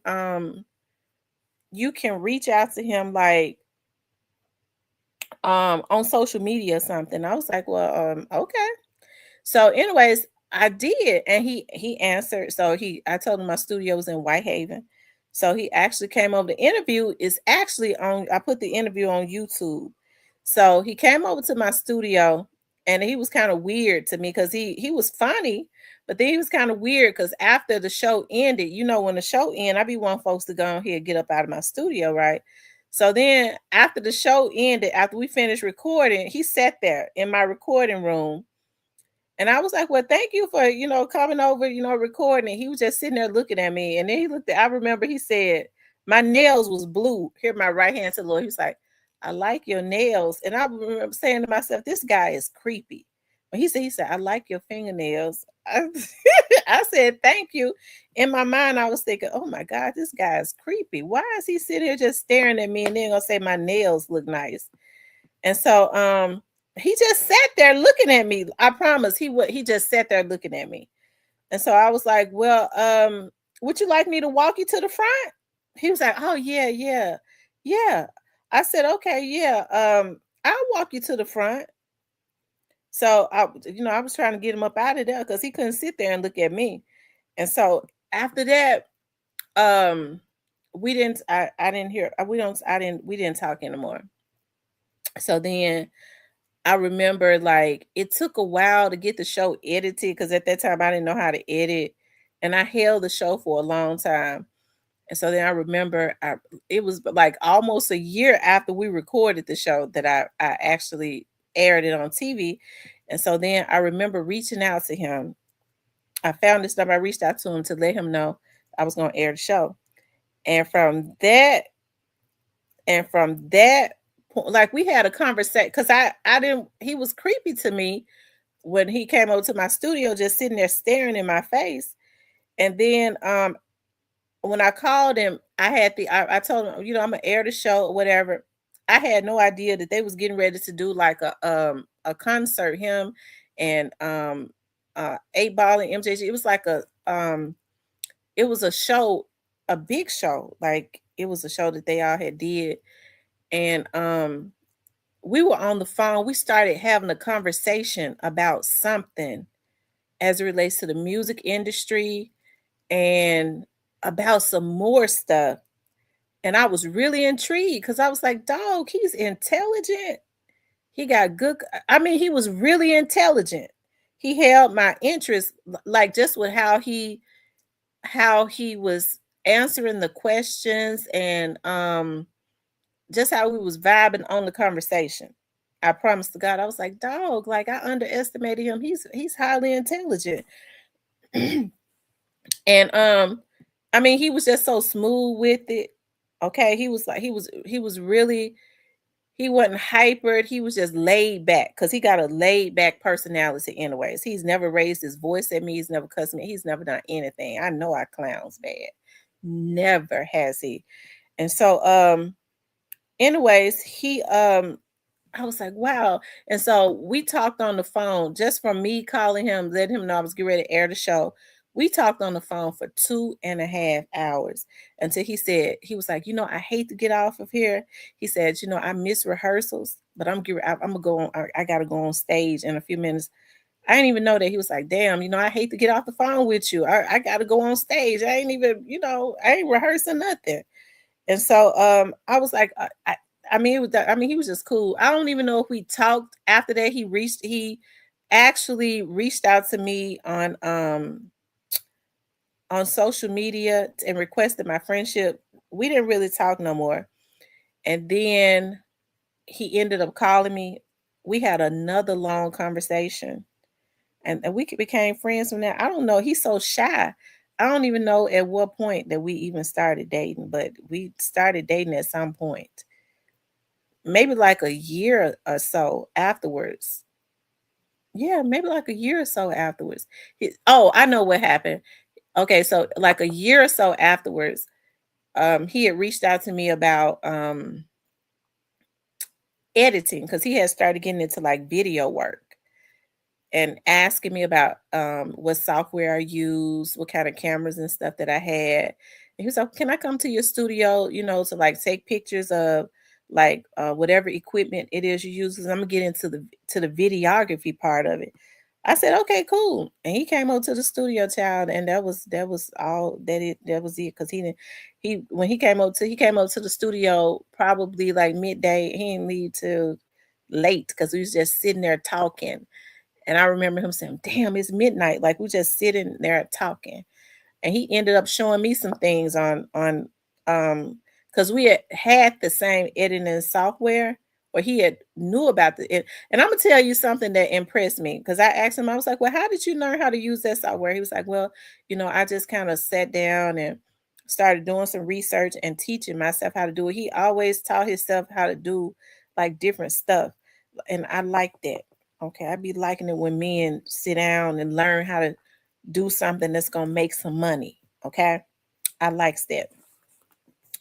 He was very kind, and he's been very honest. I really, I don't talk to him anymore, but he be in the bushes and stuff. Okay. Because he be in the bushes because he be telling a mutual friend of ours.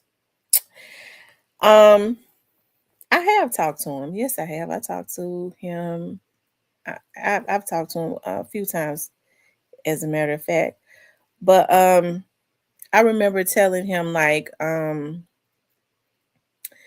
that he was getting into the video part of it, and he was wanting to do like more documentaries and stuff like that, and which I think he would be good at because he did his own documentary and he did a really good job when he did that.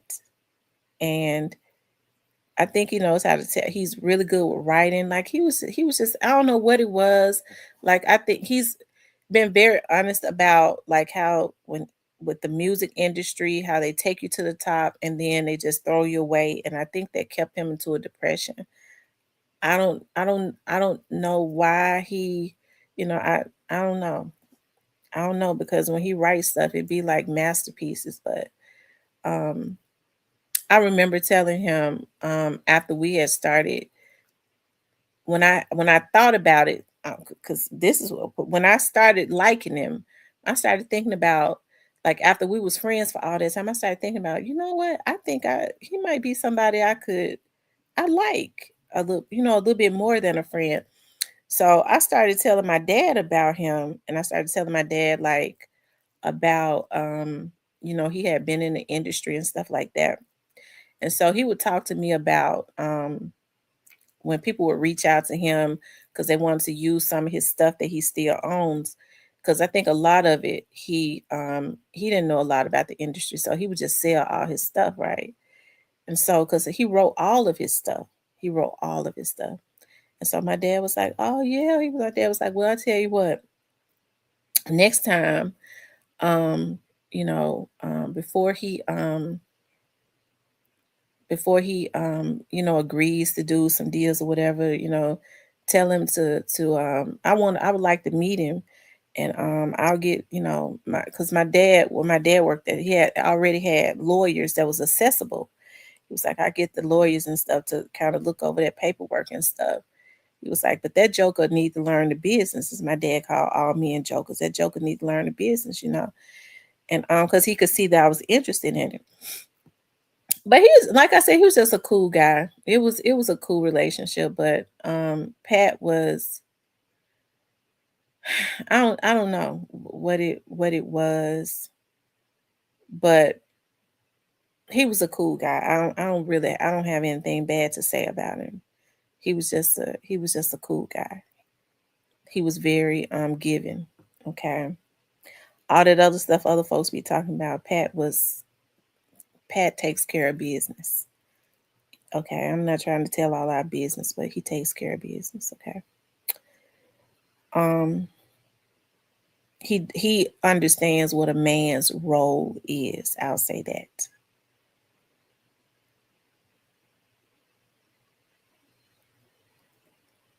He said, "Oh, mean self." Somebody told me that the other day that I was mean. I hope not.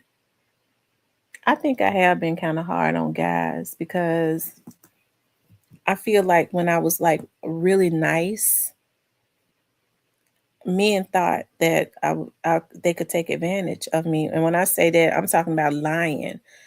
I didn't have no men asking me for no money. Never. That's the reason why I didn't appreciate that lie being told on me by that vlogger. And I do believe that he told that lie. Because that they didn't just pull that up out of her ass. He told that damn lie. And he know he was lying. Okay. But the men that I dealt with, regardless to because Pat was at a time where he was starting to build again. Okay. He had been in a depression and stuff, but the thing that I loved about it was that he had skills. He was constantly obtaining skills, and he had the potential to go far. And I know they say you shouldn't deal with potential, but I watched that man. He had pride, never said, let me borrow, let me nothing. Every time because he got a check quarterly. Every time, baby, I got a bag. What you need? Okay, what I need to do, like how we gonna do this? Like I can invest in this, and that for you. That was a cool guy. I loved him. He was a cool guy. I just couldn't forgive him. When you cheat on me, I don't forgive you. I give you hell, and then it's gonna be over. It just is. And I told him that I was like, when he, I'm not gonna get into everything that happened. I told him there's no need for us really to be back together because yes, I still feel the same about you, but I know how I am. Like I can't. I'm not. I can't get over what you've done, and I'm gonna lash out. I'm gonna give you hell. I'm gonna be mean to you sometimes, and so it's just best to end it while we can still be friends. He didn't want to do that. Okay, I guess he thought I was lying. Okay, I guess he thought I was lying. She says you are not mean. You just have no tolerance. That right. I can't accept cheating. I can't accept disloyal, stuff. Cause I'm a very loyal person. And I think that's why I'm just really comfortable. Like I be dating and stuff now. I'll date. Like, I had started and I don't know why, but I be feeling more comfortable with like talking to guys that I've talked to in the past. I really don't want to even date nobody new because I'm really scared to date somebody new. Honestly, I am. I don't be wanting no new energies around me. Parker was last. Okay, y'all see what happened with that. And I took a chance on that. and it turned out that it would have been a disaster. I ended it before it ended up being a disaster. And I don't have any, and I don't really, want to say anything bad about him because he was not all bad. Park was cool, but I think a lot of his motives were not right. I think he underestimated me. Maybe he thought, that I don't, but he couldn't have thought that. He couldn't have thought it because we had had extensive conversation. He knew that I was a go-getter and I just don't accept anything less. Like if I was taught when you get with a man, you're supposed to do better. If you ain't doing better, that's not the man. I don't care how much you care about him or what you feel about him. If you ain't doing better when you get with a man, that ain't your man. I didn't see where that was gonna get better. And so it was really unfortunate. And it may have, but I don't know if he had the drive. I don't know if he had that.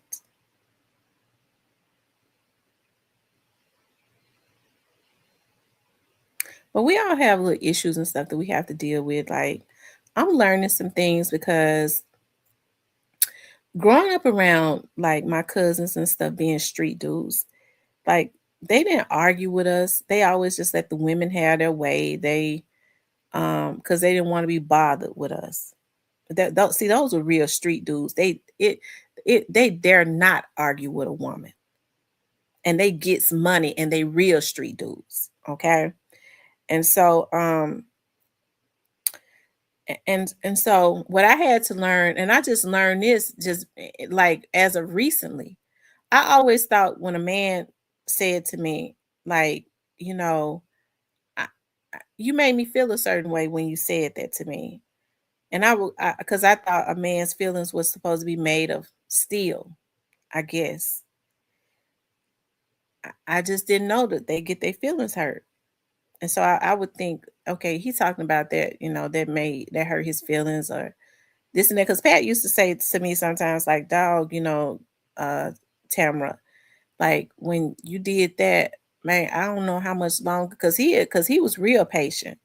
I don't know how much longer because when you say this, like when you sitting up talking about you want to end this, that man, you really you have my stomach in knots and stuff. Like I don't know how much, and I would think he trying to manipulate me. Like if a man say his feelings was hurt or I made him feel a certain way, okay, so now you're trying to manipulate me because men don't get their feelings hurt. Hear my right hand to the Lord. I promise I didn't know. I thought that I could just say whatever I want to say to a man because I was never corrected and it would just roll off of his back. It's just been a recently that I found out that they get their feelings hurt. Okay. And so now I'm better about that. So that's why when y'all hear me on here and I'm kind of going in, they bald head ass, this, and that. That's because that's just kind of something we've been used to doing with no harm intended though. But I mean, men do get their feelings hurt. So that's something I'm learning. Like we consistently learn as we get older. I cannot just talk to a man how I want to talk to him and expect for because I know as women, our feelings are easily hurt. I know my feelings always be getting hurt, but I just didn't know my, that I was hurting nobody's feelings. And that is the truth. Once that trust is broken, it is broken. And if you choose to continue to try to be with me, I'm going to treat you so bad. So be ready for it. Yeah. A lot of us be on our get back. The first time I tried to be on my get back, it went left. So that's the reason why I don't cheat. I don't cheat no more. I don't cheat no more. It just ain't worth it. I don't be on my good get back, and I never and I only cheated one time on one guy, and that was the one from out of over there on Steel Street. He cheated on me first, and he went so crazy. He knew something was going on because I'm so predictable. He a little dangerous. He made some threats, and so it kind of scared me because he knew something was going on. I didn't even know how to cheat real good. But that was years ago, child. That was before we even had our daughter. I always say to him, because I had caught him cheating, and after I caught him cheating with his one of his baby mamas, I was so upset with him. But I didn't want to give her the satisfaction of having him. So I did take him back. But you know that we was in our 20s. And so then I started cheating on him. And I had to quit the guy that I was cheating with because he about lost his mind because he was talking about um see he didn't do it right because he was sitting up talking about he was gonna tell it. He started talking about he was gonna tell it. And I thought we had an understanding. And so I had to quit him. Um he said, damn it, Sarah. I know. I know. I had never been a cheater before. I've never cheated since. Because it went so bad when with him threatening to tell and trying to force me, trying to pressure me to leave him. And I was gonna leave him, but he couldn't make me do it. But he had gotten so stupid. I wasn't gonna leave him for him. So my mama said, "See, that's just a sign that you never was supposed to be cheating, anyways." I said, "I know it. I wasn't.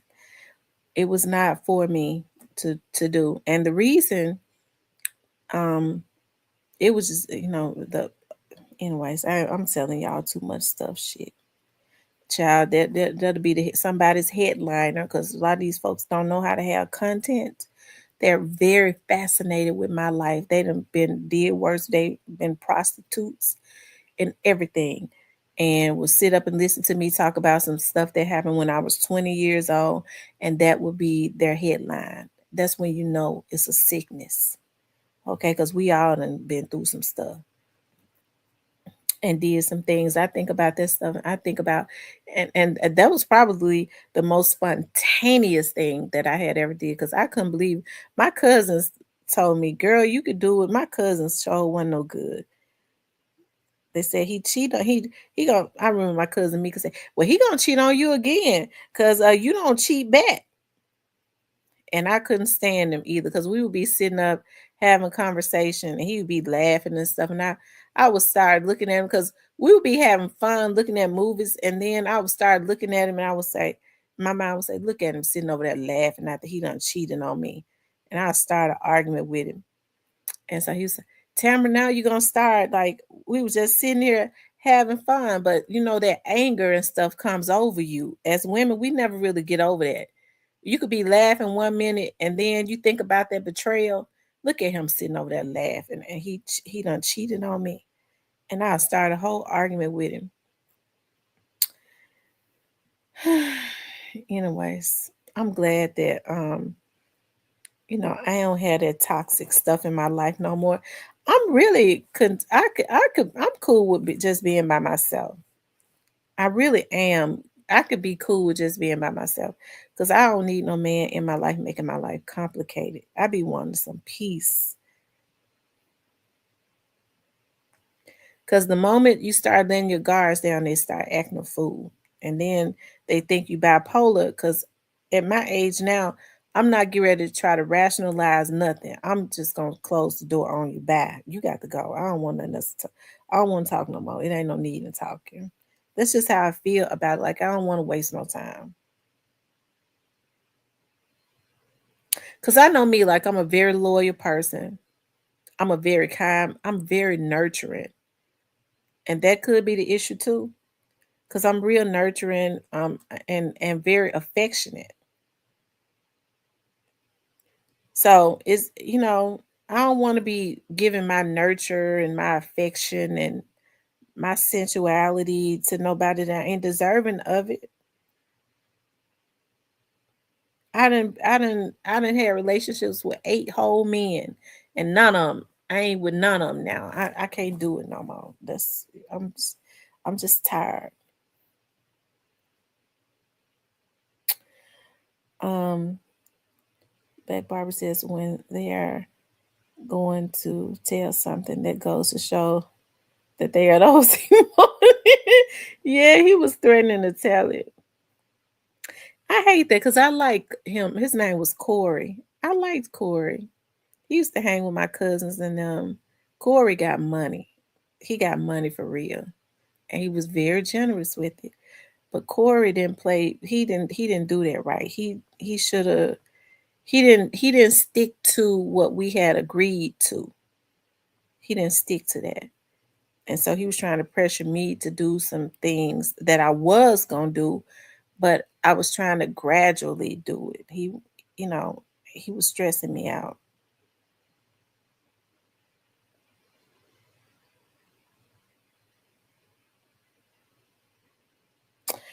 He says, it is best just to walk away with things are not working because, yeah, it could save you. I'm telling you.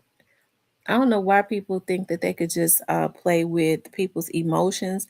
And I'm gonna tell you one of the things that I lose respect for a man is one of my pet peeves. This right here closes the door on a friendship and everything. I don't like for a man to ever think that he could have me on reserve. I got something going on over here. Maybe me and little mama gonna get back together over here, Tamara, she a nice girl, she a good catch. I'm gonna try to put her on reserve just in case. I ain't no just in case nothing. Okay. I don't right, that's one of my pet peeves right there. Don't you ever think I'm gonna be reserved. I ain't no backup, no number two, nothing. I always come in first place in anything I do. That's why I work so hard. I ain't gonna let no man make me no reserve.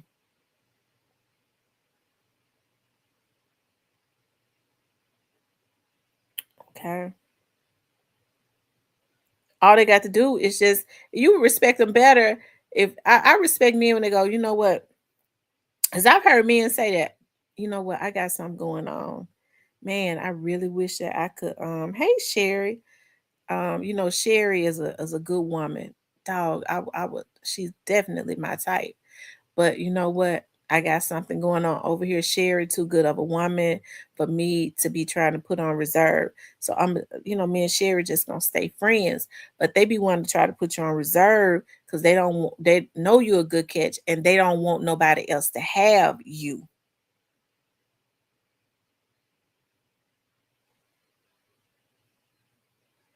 That's when you really supposed to go get you somebody else for real. Because one thing about it, when women are confused about a man, that means I'm a woman. I know this. When women are confused about men, they don't really want them. Because normally women are not confused about no men. They, I love this man. I want to be with him, and I'm gonna be with him. So if she's confused, it's because he ain't what she really want. She got somebody else that she really wants. He just ain't acting right.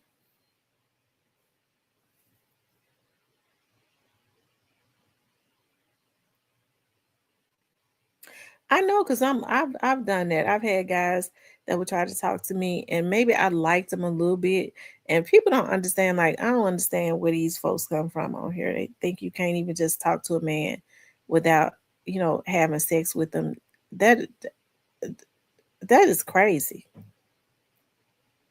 I would never subject myself to like having a lot of different bodies. Absolutely not. I think laying with 8 men is too many. If you ask me, that's how to me, that's not something I had planned. Like that's not something I had planned. I thought I had it all like planned out because you know, my grandma and them used to say that the first man that you be with, you need to marry.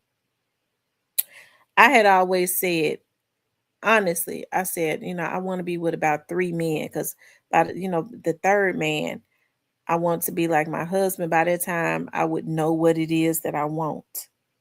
Okay. I'm closer to 40. I mean, I'm closer to 50. 8 men later. And that's almost embarrassing. and I still don't have my husband.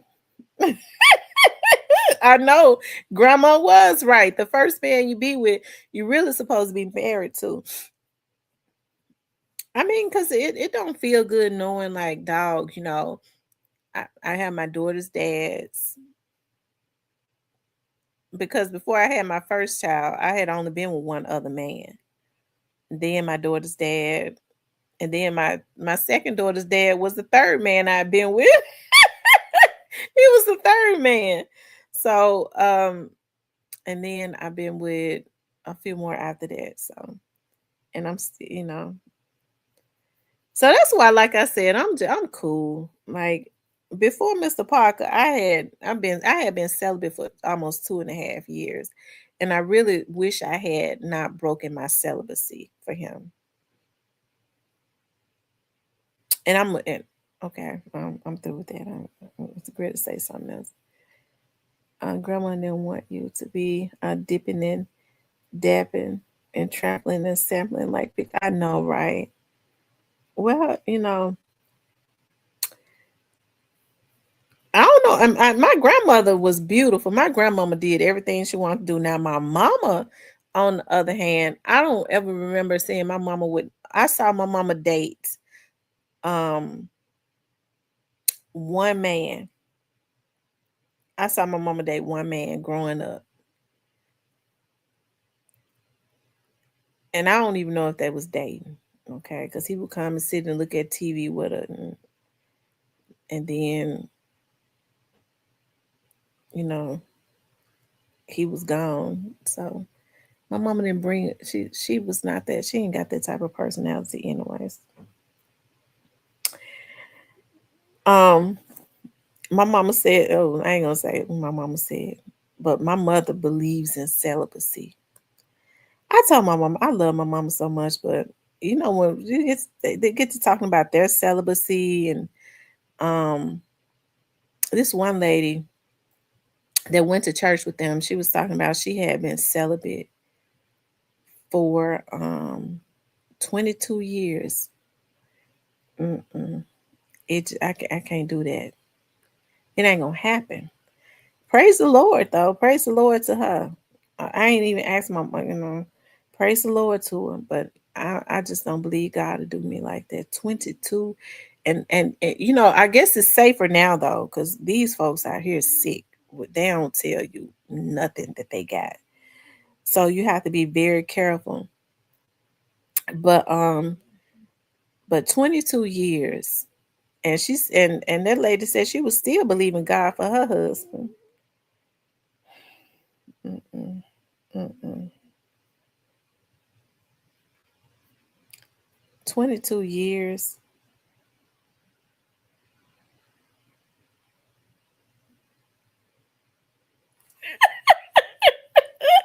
That's exactly what they do. It's so sad. I hate to see young women and old women selling themselves like that. They say they do it for some money, but why not just go get a job? Like my mama was saying, whoever told these women that it would be better to just sell their bodies rather than just go get a job? I would never. I could never. I don't even see how they can lay with a man that they don't at least have some type of care for. They don't even be knowing these folks. They just getting money. Oh yeah, I met dude, and yeah, he be getting my nails done, my hair done. I don't know how they do. Like I don't know how they do it. Like it would be so gross to me.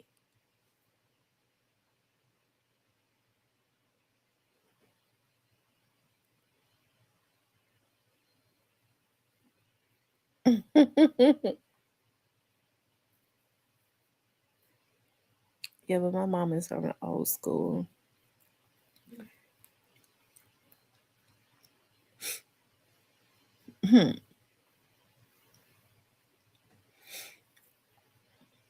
My dad did his thing, though. I tell you, he was a gentleman. Though my dad was a gentleman.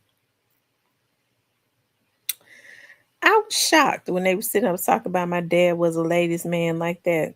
But they always said he's such a gentleman. I remember Janice Full of Love asked me, she said, "Is your dad Is your dad married? He's such a gentleman. Janice had a crush on my dad. My dad said back in the day, Janice Woodlove was so freaking beautiful. He said she was so freaking beautiful.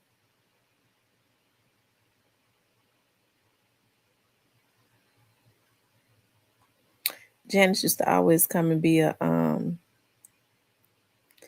guest on my show. Y'all remember when Janice Full of Love? She's been sick. That she's been really sick, so she hasn't even for like 5 years she hasn't been able to when she had her last stroke she hadn't been able to talk or nothing.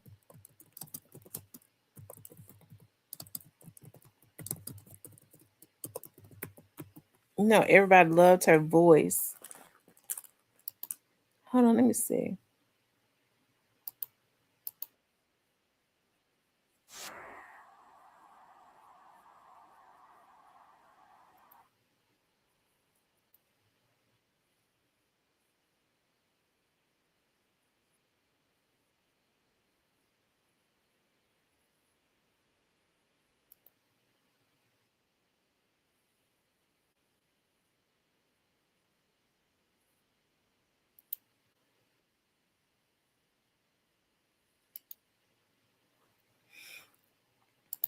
Janice helped me out a lot because when I first started doing my TV show, I didn't know nothing about being a host.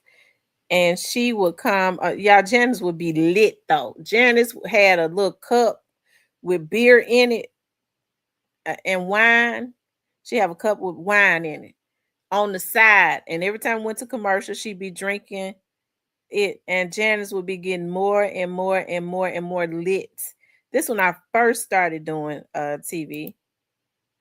She was her and my dad was very close, so she started coming over there doing the show so it could bring traction, because she definitely had that personality. She might say anything. Mayor Wharton, because they don't think that he's doing anything Y'all see for how the nervous I African look? American community. That was like one of my first And shows. many people have said, I supported him, I voted for him, but never again will I ever vote for him again. And I know that's an emotional kind of response that people have. But even though I've said the same thing, well, I never voted for him the first or second time. Never, never, ever.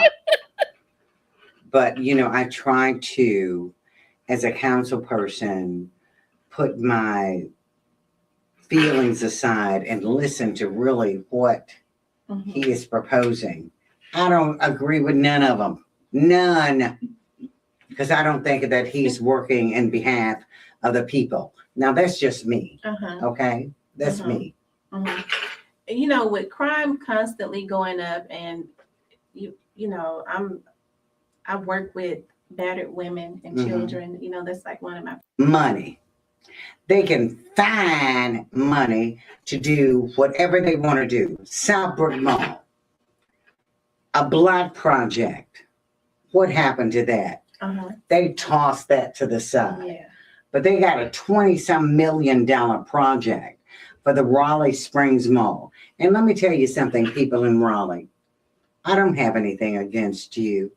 My only concern is that why would you take precedence over Southbrook Mall that only asked for $1.5 million to repair a roof, to have an HVAC repaired, but you all can get $23 million. Something is wrong. Pinnacle Airlines asked for all of this money. And what did these white folk do? You know what they did? They filed bankruptcy. Y'all, she had got and then hit. They left us holding the bag. We have so many other projects. Electrolux. I don't know what Electrolux is doing. I thought that Electrolux was going to hire many people here from Memphis. Are they doing that? I don't think so. And that's my concern. I want people in Memphis on Memphis projects to work for Memphis. At some years ago, when that thug, Director Godwin, was in office, they couldn't find anybody in the city of Memphis to go through the academy. And so I did that. I agreed upon it. I said, okay, we can't agree upon it. I mean, we can't find anybody according to you. Then I agreed that, okay, for a year, we would look at people outside of Shelby County, only for a year. You would have to move inside the city. But, you know, to say that people are so stupid and so ignorant and so criminal in the city of Memphis, I don't go along with that, not at all. And I apologize to the citizens of Memphis. I really do. I really do. I did what I thought was best at the time based upon the information that I was given by a thug, and that's Director Godwin. We have the upcoming elections. I'm going to tell you something. These elections coming up, you don't know anything about none of these people. All of them sitting up here talking about what they're going to promise they're going to do to you. They can't do a doggone thing because they're only one vote. Let me tell you something. I don't care what their commercials sound like. I don't care what they're promising you they're going to do. They can't do nothing. I mean, absolutely nothing. They're only one vote. One vote. And you as a voter should get to know who these people are. I don't care who sends you ballots. I don't care what commercials you hear. Don't believe them unless you know them. You know me. I will tell you the truth, even if it means to the detriment of me, because I don't want anything from you except to make this city a better city for you. Don't trust none of them. None of them. You hear me? None of them. Okay, because I was going to say Judge Joe Brown seems to have put a lot of... Even Judge Joe Brown, let me tell you something. Judge Joe Brown. And I like Judge Joe Brown. I believe he would be a great district attorney. I do. I believe that. But he has to prove himself to you too. Don't just look at him because, oh, he's been on national television. Why did he get kicked off? Ask yourself that question. Find out about him.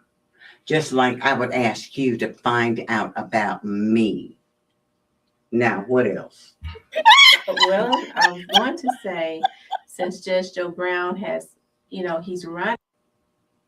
It's like a nail in a wall. Mm-hmm. It's like a nail in a wall. Uh-huh. And why do you say that? Because I don't see any excitement. I don't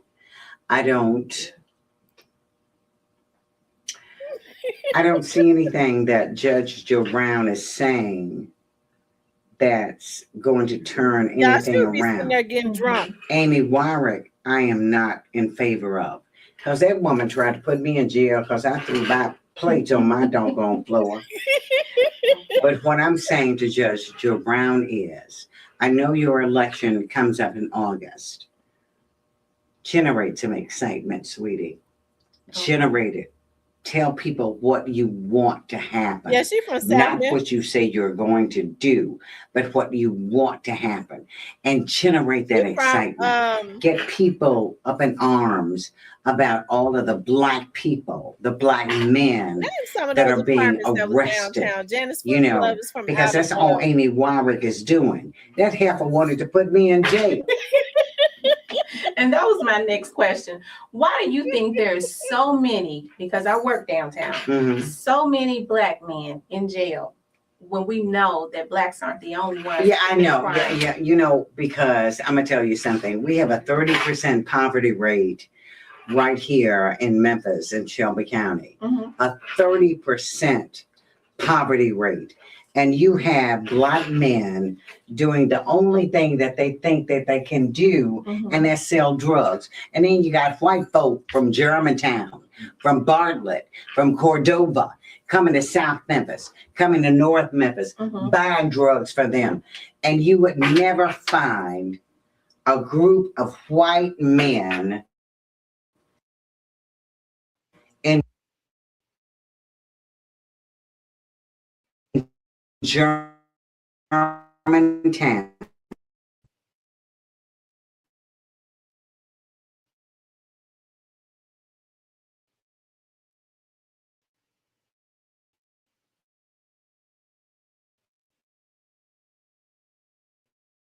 selling in a crack house that people in those areas would stand for. But as far as black people, we believe like that's the norm. Okay, that's the norm. We do that. And as black people, call me 576-6786. If you've got a crack house in your area and you want to get rid of it, if you see young black men standing on the corner selling drugs, call me. I'll do something about it. So you're saying it's going to take us. It's going to take us. To take our neighbor. Oh my God, Janice full of love. Janice full of love. Well, listen, when people saw that show, when that show aired, folks was calling me, they was laughing so hard. Janice knows she showed out in that show, but Janice came in there. She wasn't drunk when she came in there. But every time we took a break, because, you know, we edited a lot, she'll pick her cup up and drink some more wine. She was constantly drinking wine and stuff. Y'all see how she became real angry at the end. She had got pissy drunk.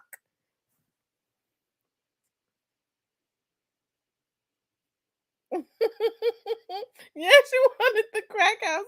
She said, call her. She was going to go up in them crack houses and do something about it. She was going to shut them down.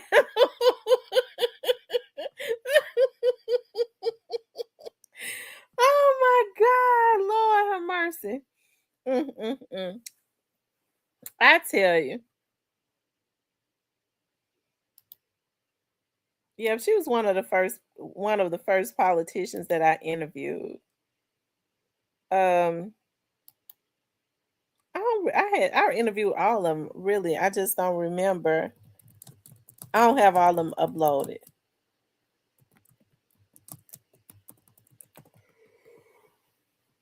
Mm.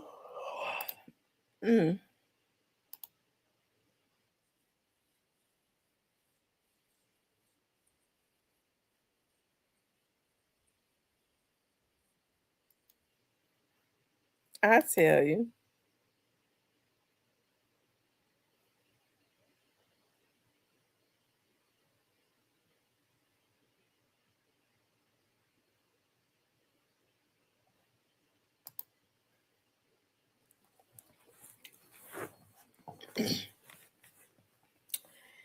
Yep.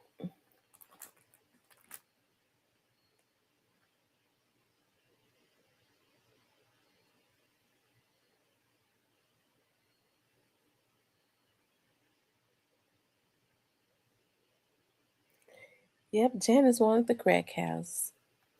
Yeah, I cannot believe that it is almost 2 o'clock in the morning and I ain't really even sleepy. But I've been out tonight. So, like I said, I'm happy that I actually got out and went. It's time for me to start networking and stuff. And it was like right around where I live at. So, like I said, it was really cool. Normally when I drink wine and stuff, I be sleepy, but I don't drink a lot of wine when I go out though. Because I don't be like being drunk. But I don't get drunk though, so yep, I don't get drunk. We done talked about a plethora of stuff tonight. I think we talked about everything except for what we were supposed to be talking about. I talked about my relationships and everything. She was engaging as hell, and one thing I could always say, Memphis has buck ass politicians, but the black ones were always highly educated, i.e., Janice, AC. Yeah, I don't know what's going on now, though.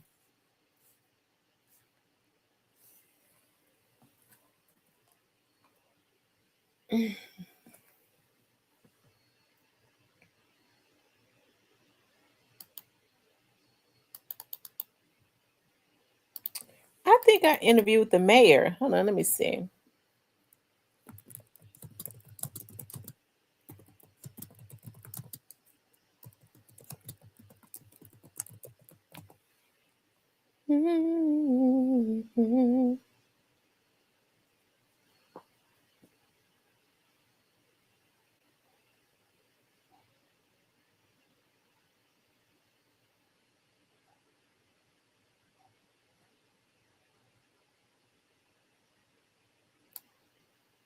Hold on.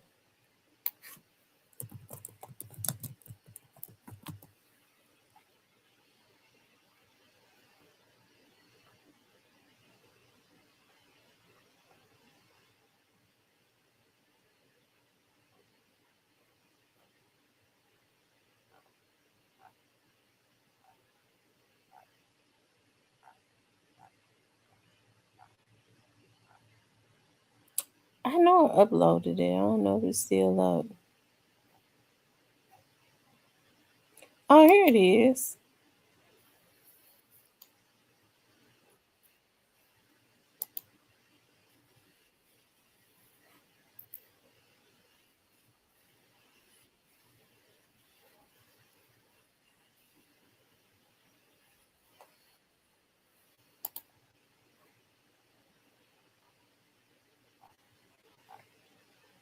Mm.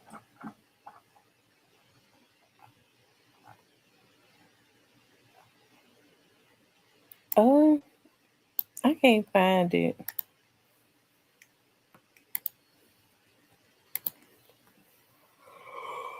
Oh yeah, I recorded. I recorded so many videos. Oh my god. Looking at them now, I recorded a lot of videos.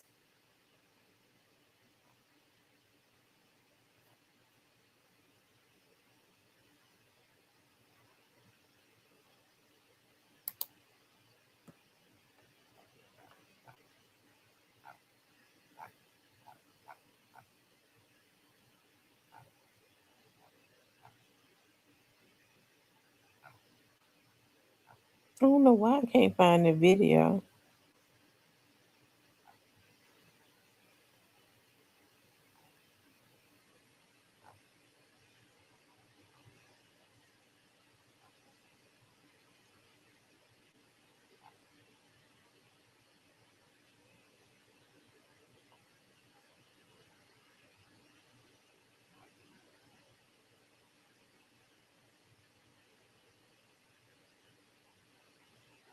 Yeah, I'm looking for it. I just don't see it.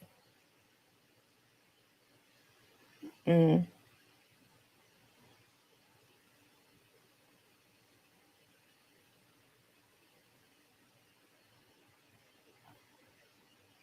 I'm going back down through the years of all the videos that I recorded so many videos. Lord have mercy.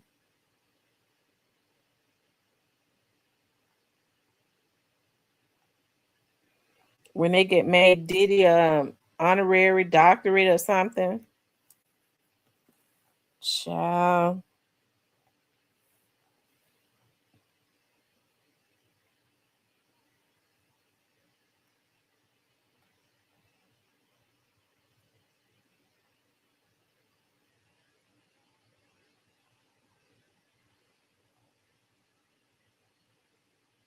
I'm looking for the video. I don't know why I can't find it.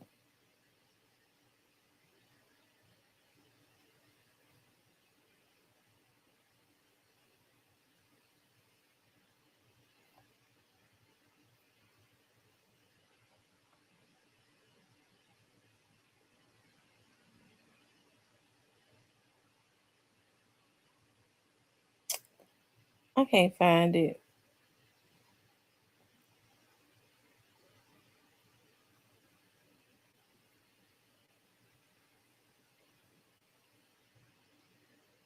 Yeah, I have. I recorded so many videos.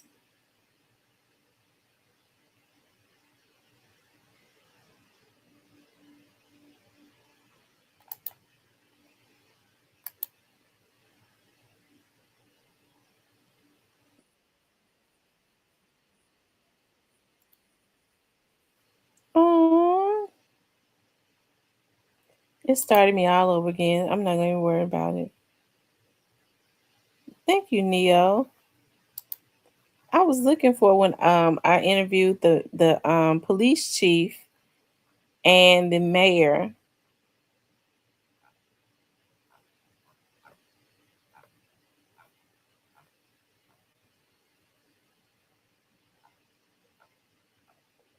I'll be interviewing Paul Young really soon too, and the district attorney. I'll be interviewing the district attorney and Paul Young really soon. Paul had been was like, and Steve too was like, go ahead and set up. Steve said it as of recently. Paul had been said it. Paul Young, Mayor Young. Um, I was up in the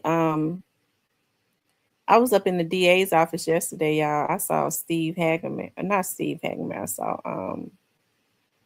Paul Hagerman. I saw Paul. Paul is very handsome. Paul been working out. He's, you could tell the way his clothes and stuff fit him now. He's buff.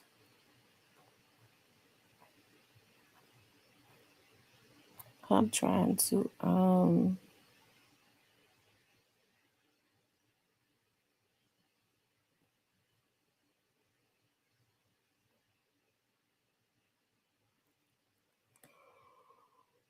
ooh, I can't find it. Oh my god, I've done so many videos on Young Dolph.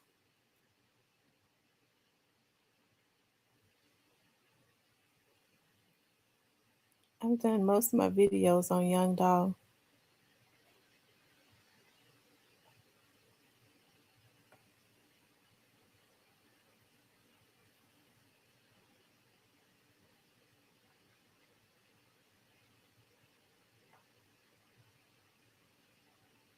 Hold on, y'all.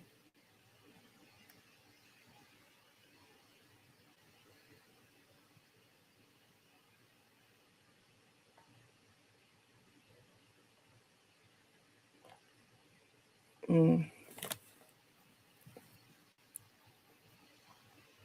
I'm not gonna be satisfied until I see that video.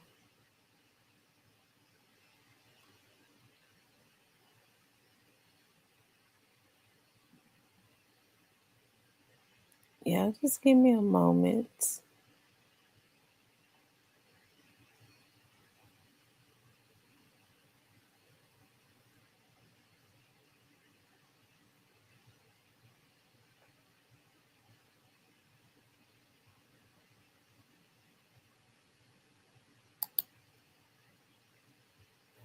Oh, yeah, I'm just getting so emotional going back and looking at some of these videos. This was down through the years of being on TV. Yo, look at that black, yo, look at that black, yo. Queen, yeah. Yo, you smell it like watermelon, mango, and dreams all at the same time. I couldn't even imagine what you taste like. Treat me like an alien, I'm new to the earth. But you're so from the root that it hurts, so let me probe your mind. Yeah. Cause we can talk about the universe and grow one time. Plus you got a glow I don't on even like know any what I was other I've talking about right seen. there. Chalk that up to the melanin. Chalk that up to your elegance. Chalk that up to the relevance. You put in them paragraphs. You post empowering people with them sentences. Ooh. Super freak in the course of the shorts. Soul of an African. And I can't help trying to grab a bit of that black yo magic, that black yo magic, that black yo magic, that black yo magic, that black yo magic, magic, black yo magic, that black yo magic, that black yo, look at that black yo, hit me with all of that melanin, focus, baby. Oh, I remember I did that video. I'm getting ready to show y'all something else. Y'all get ready to trip. I hope it don't take me all the way back to the beginning. Y'all is getting ready to trip out. I saw that video. I started to click on it. Oh my God. Now I got to go all the way back down. Let's see.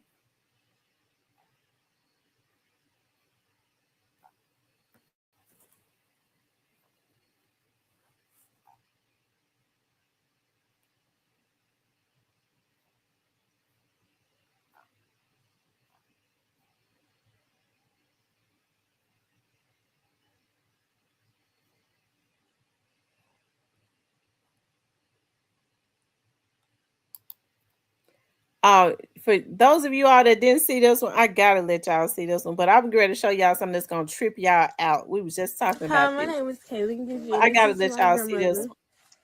Pastor Pam. And thank you for giving me a chance to interview for this $10,000 scholarship. She gonna give you in Jesus' name. The prom question was who inspires me and who I look up to, and it's my grandmother. And that's because she's a pastor, but before she got saved by Jesus and gave her life to Christ, she used to be a prostitute. Well, my papa told me. Your damn life in the motherfucking present.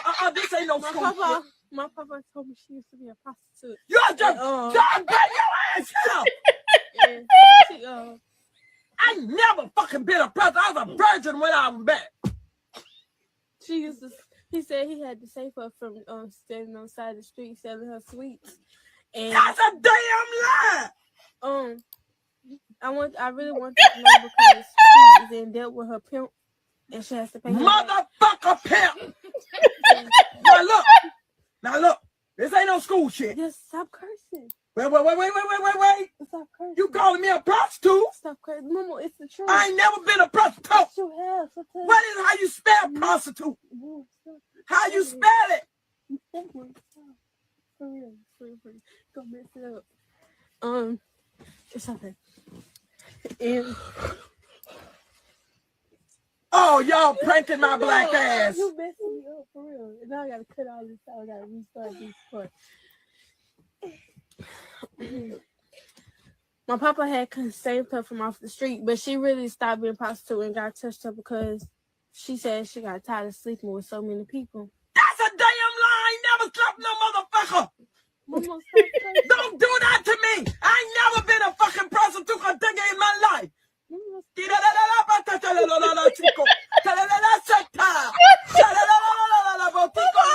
It's the truth. That ain't no motherfucking truth.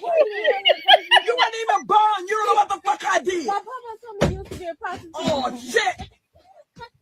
He had told me you used to be a prostitute. Dollar, burn your ass out. That's how he met you. Dollar!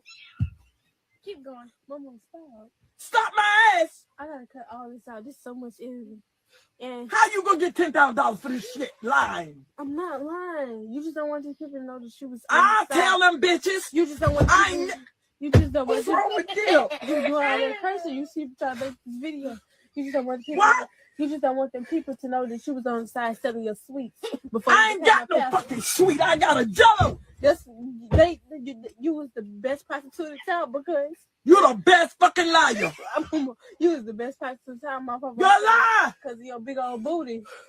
Yeah, big booty. I didn't have no booty when I was young. Yeah, he's open that damn door, Charlie. Listen. Open the damn door before I shoot in that motherfucker. Open the door. The pimp used to hit her upside here with a frying pan, but what? My what papa pimp? Came and saved her, and she gave her life to Christ, and now she. Dollar! Come here. All this bullshit. I don't like this kind of shit. I'm a Christian. Mama. I'm a Christian. And then you said that you had to get me off the street because I was prostituted. You was. What do prostituted mean? Prostitute when you got a pimp and you know what it was. You was doing it. No, you pimping. That's right. You prostituting. And I really want to help her get out of debt with her pimp because, Ma'am, that's a damn lie. Whatever she telling y'all, don't give her no fucking scholarship because she lying. I'm not. She lying. I'm not. She lying. Now you can come do my rap. Come check me out. Come check my reputation out. I used to fight asses. I fight. Yeah, you're right. You used to be on there fighting the pimps. That's no, I ain't never seen a pimp a day in my life. Come on. But girl, this ain't no school fucking shit. It's stop cursing. I believe it's a motherfucking prank. She a pastor of a church, y'all, in Louisiana. They had her on another show. She said her granddaughter pranked her and had her so upset. She said she don't normally cuss like that.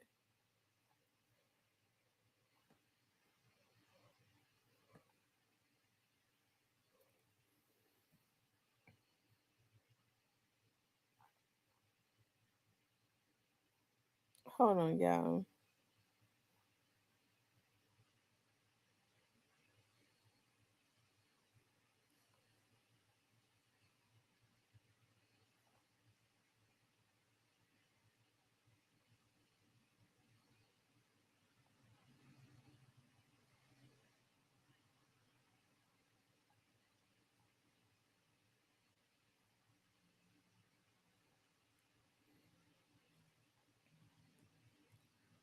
I can't believe that I cannot find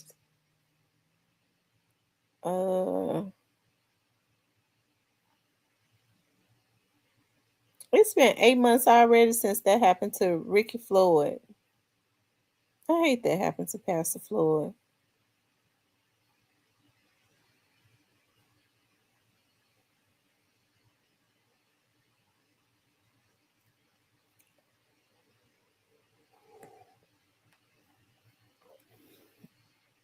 Hold on, y'all. I'm about to find it. I hate to have to go all the way back down.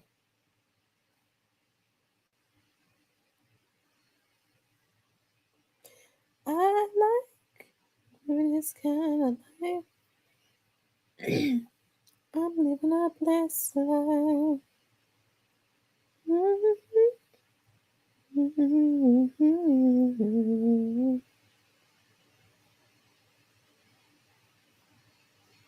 Hold on, y'all. I'm gonna find it in a minute.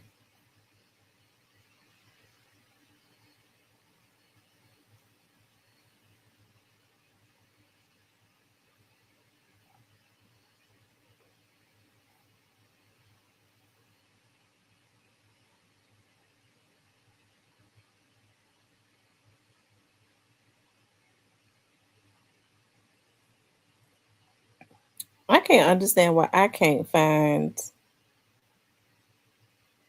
Maybe it's been back longer than what I thought.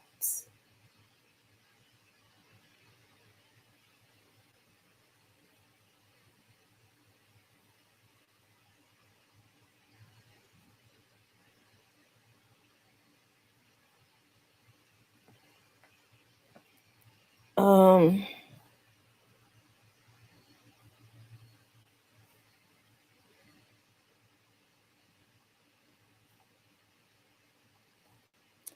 yeah, I can't find it.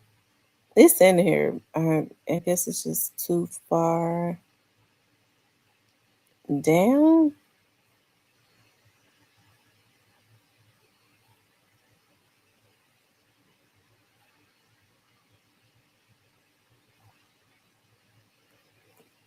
I can't believe I can't find Mike and Strickland's interview.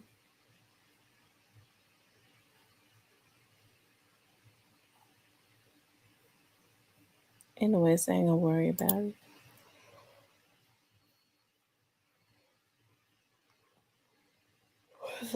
It says like they keep going back and forth. I don't know if they are gonna let that lady free or charge her for Floyd's shooting.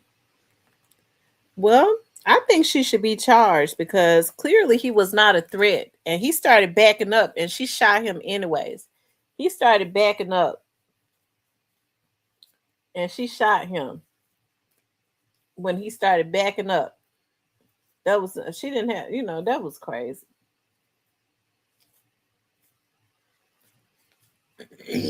So she was just trigger happy.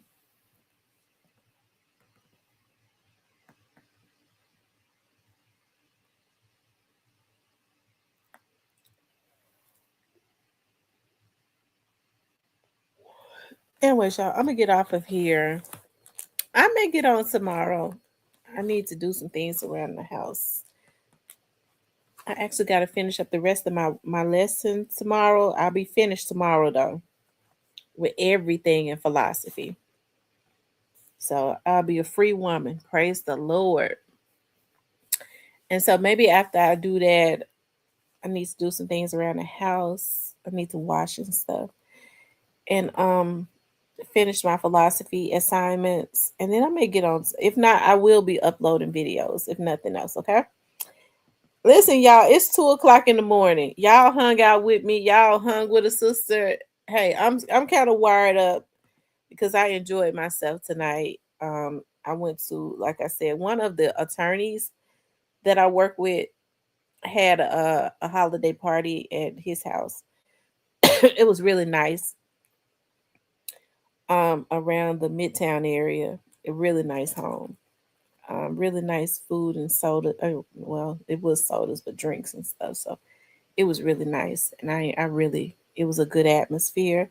But I never stay out long. I just like to go and network and just be supportive when I can. And so yeah. So I'm a little wired up, so I'll probably get up and do some washing tonight. But I know y'all sleepy. Y'all be hanging out with me though, as long as y'all can. Child, folks been jumping off and going to sleep and stuff. Kroger 6977 up in here. I might upload something. I don't think I have any more people left in my platinum members. If so, I would have uploaded a video. I might just do it anyways. I'll upload a video. If you're still a member, you'll see it. I was supposed to upload it the other day. Anyway, y'all, I love you all. Y'all have a good night. Sleep peacefully. Dear God, I ask that you watch over everyone and their families, each and every one of us and our families. No weapon formed against us shall prosper. Anything that rises up will be condemned. Okay. I love you all. Y'all have a good night.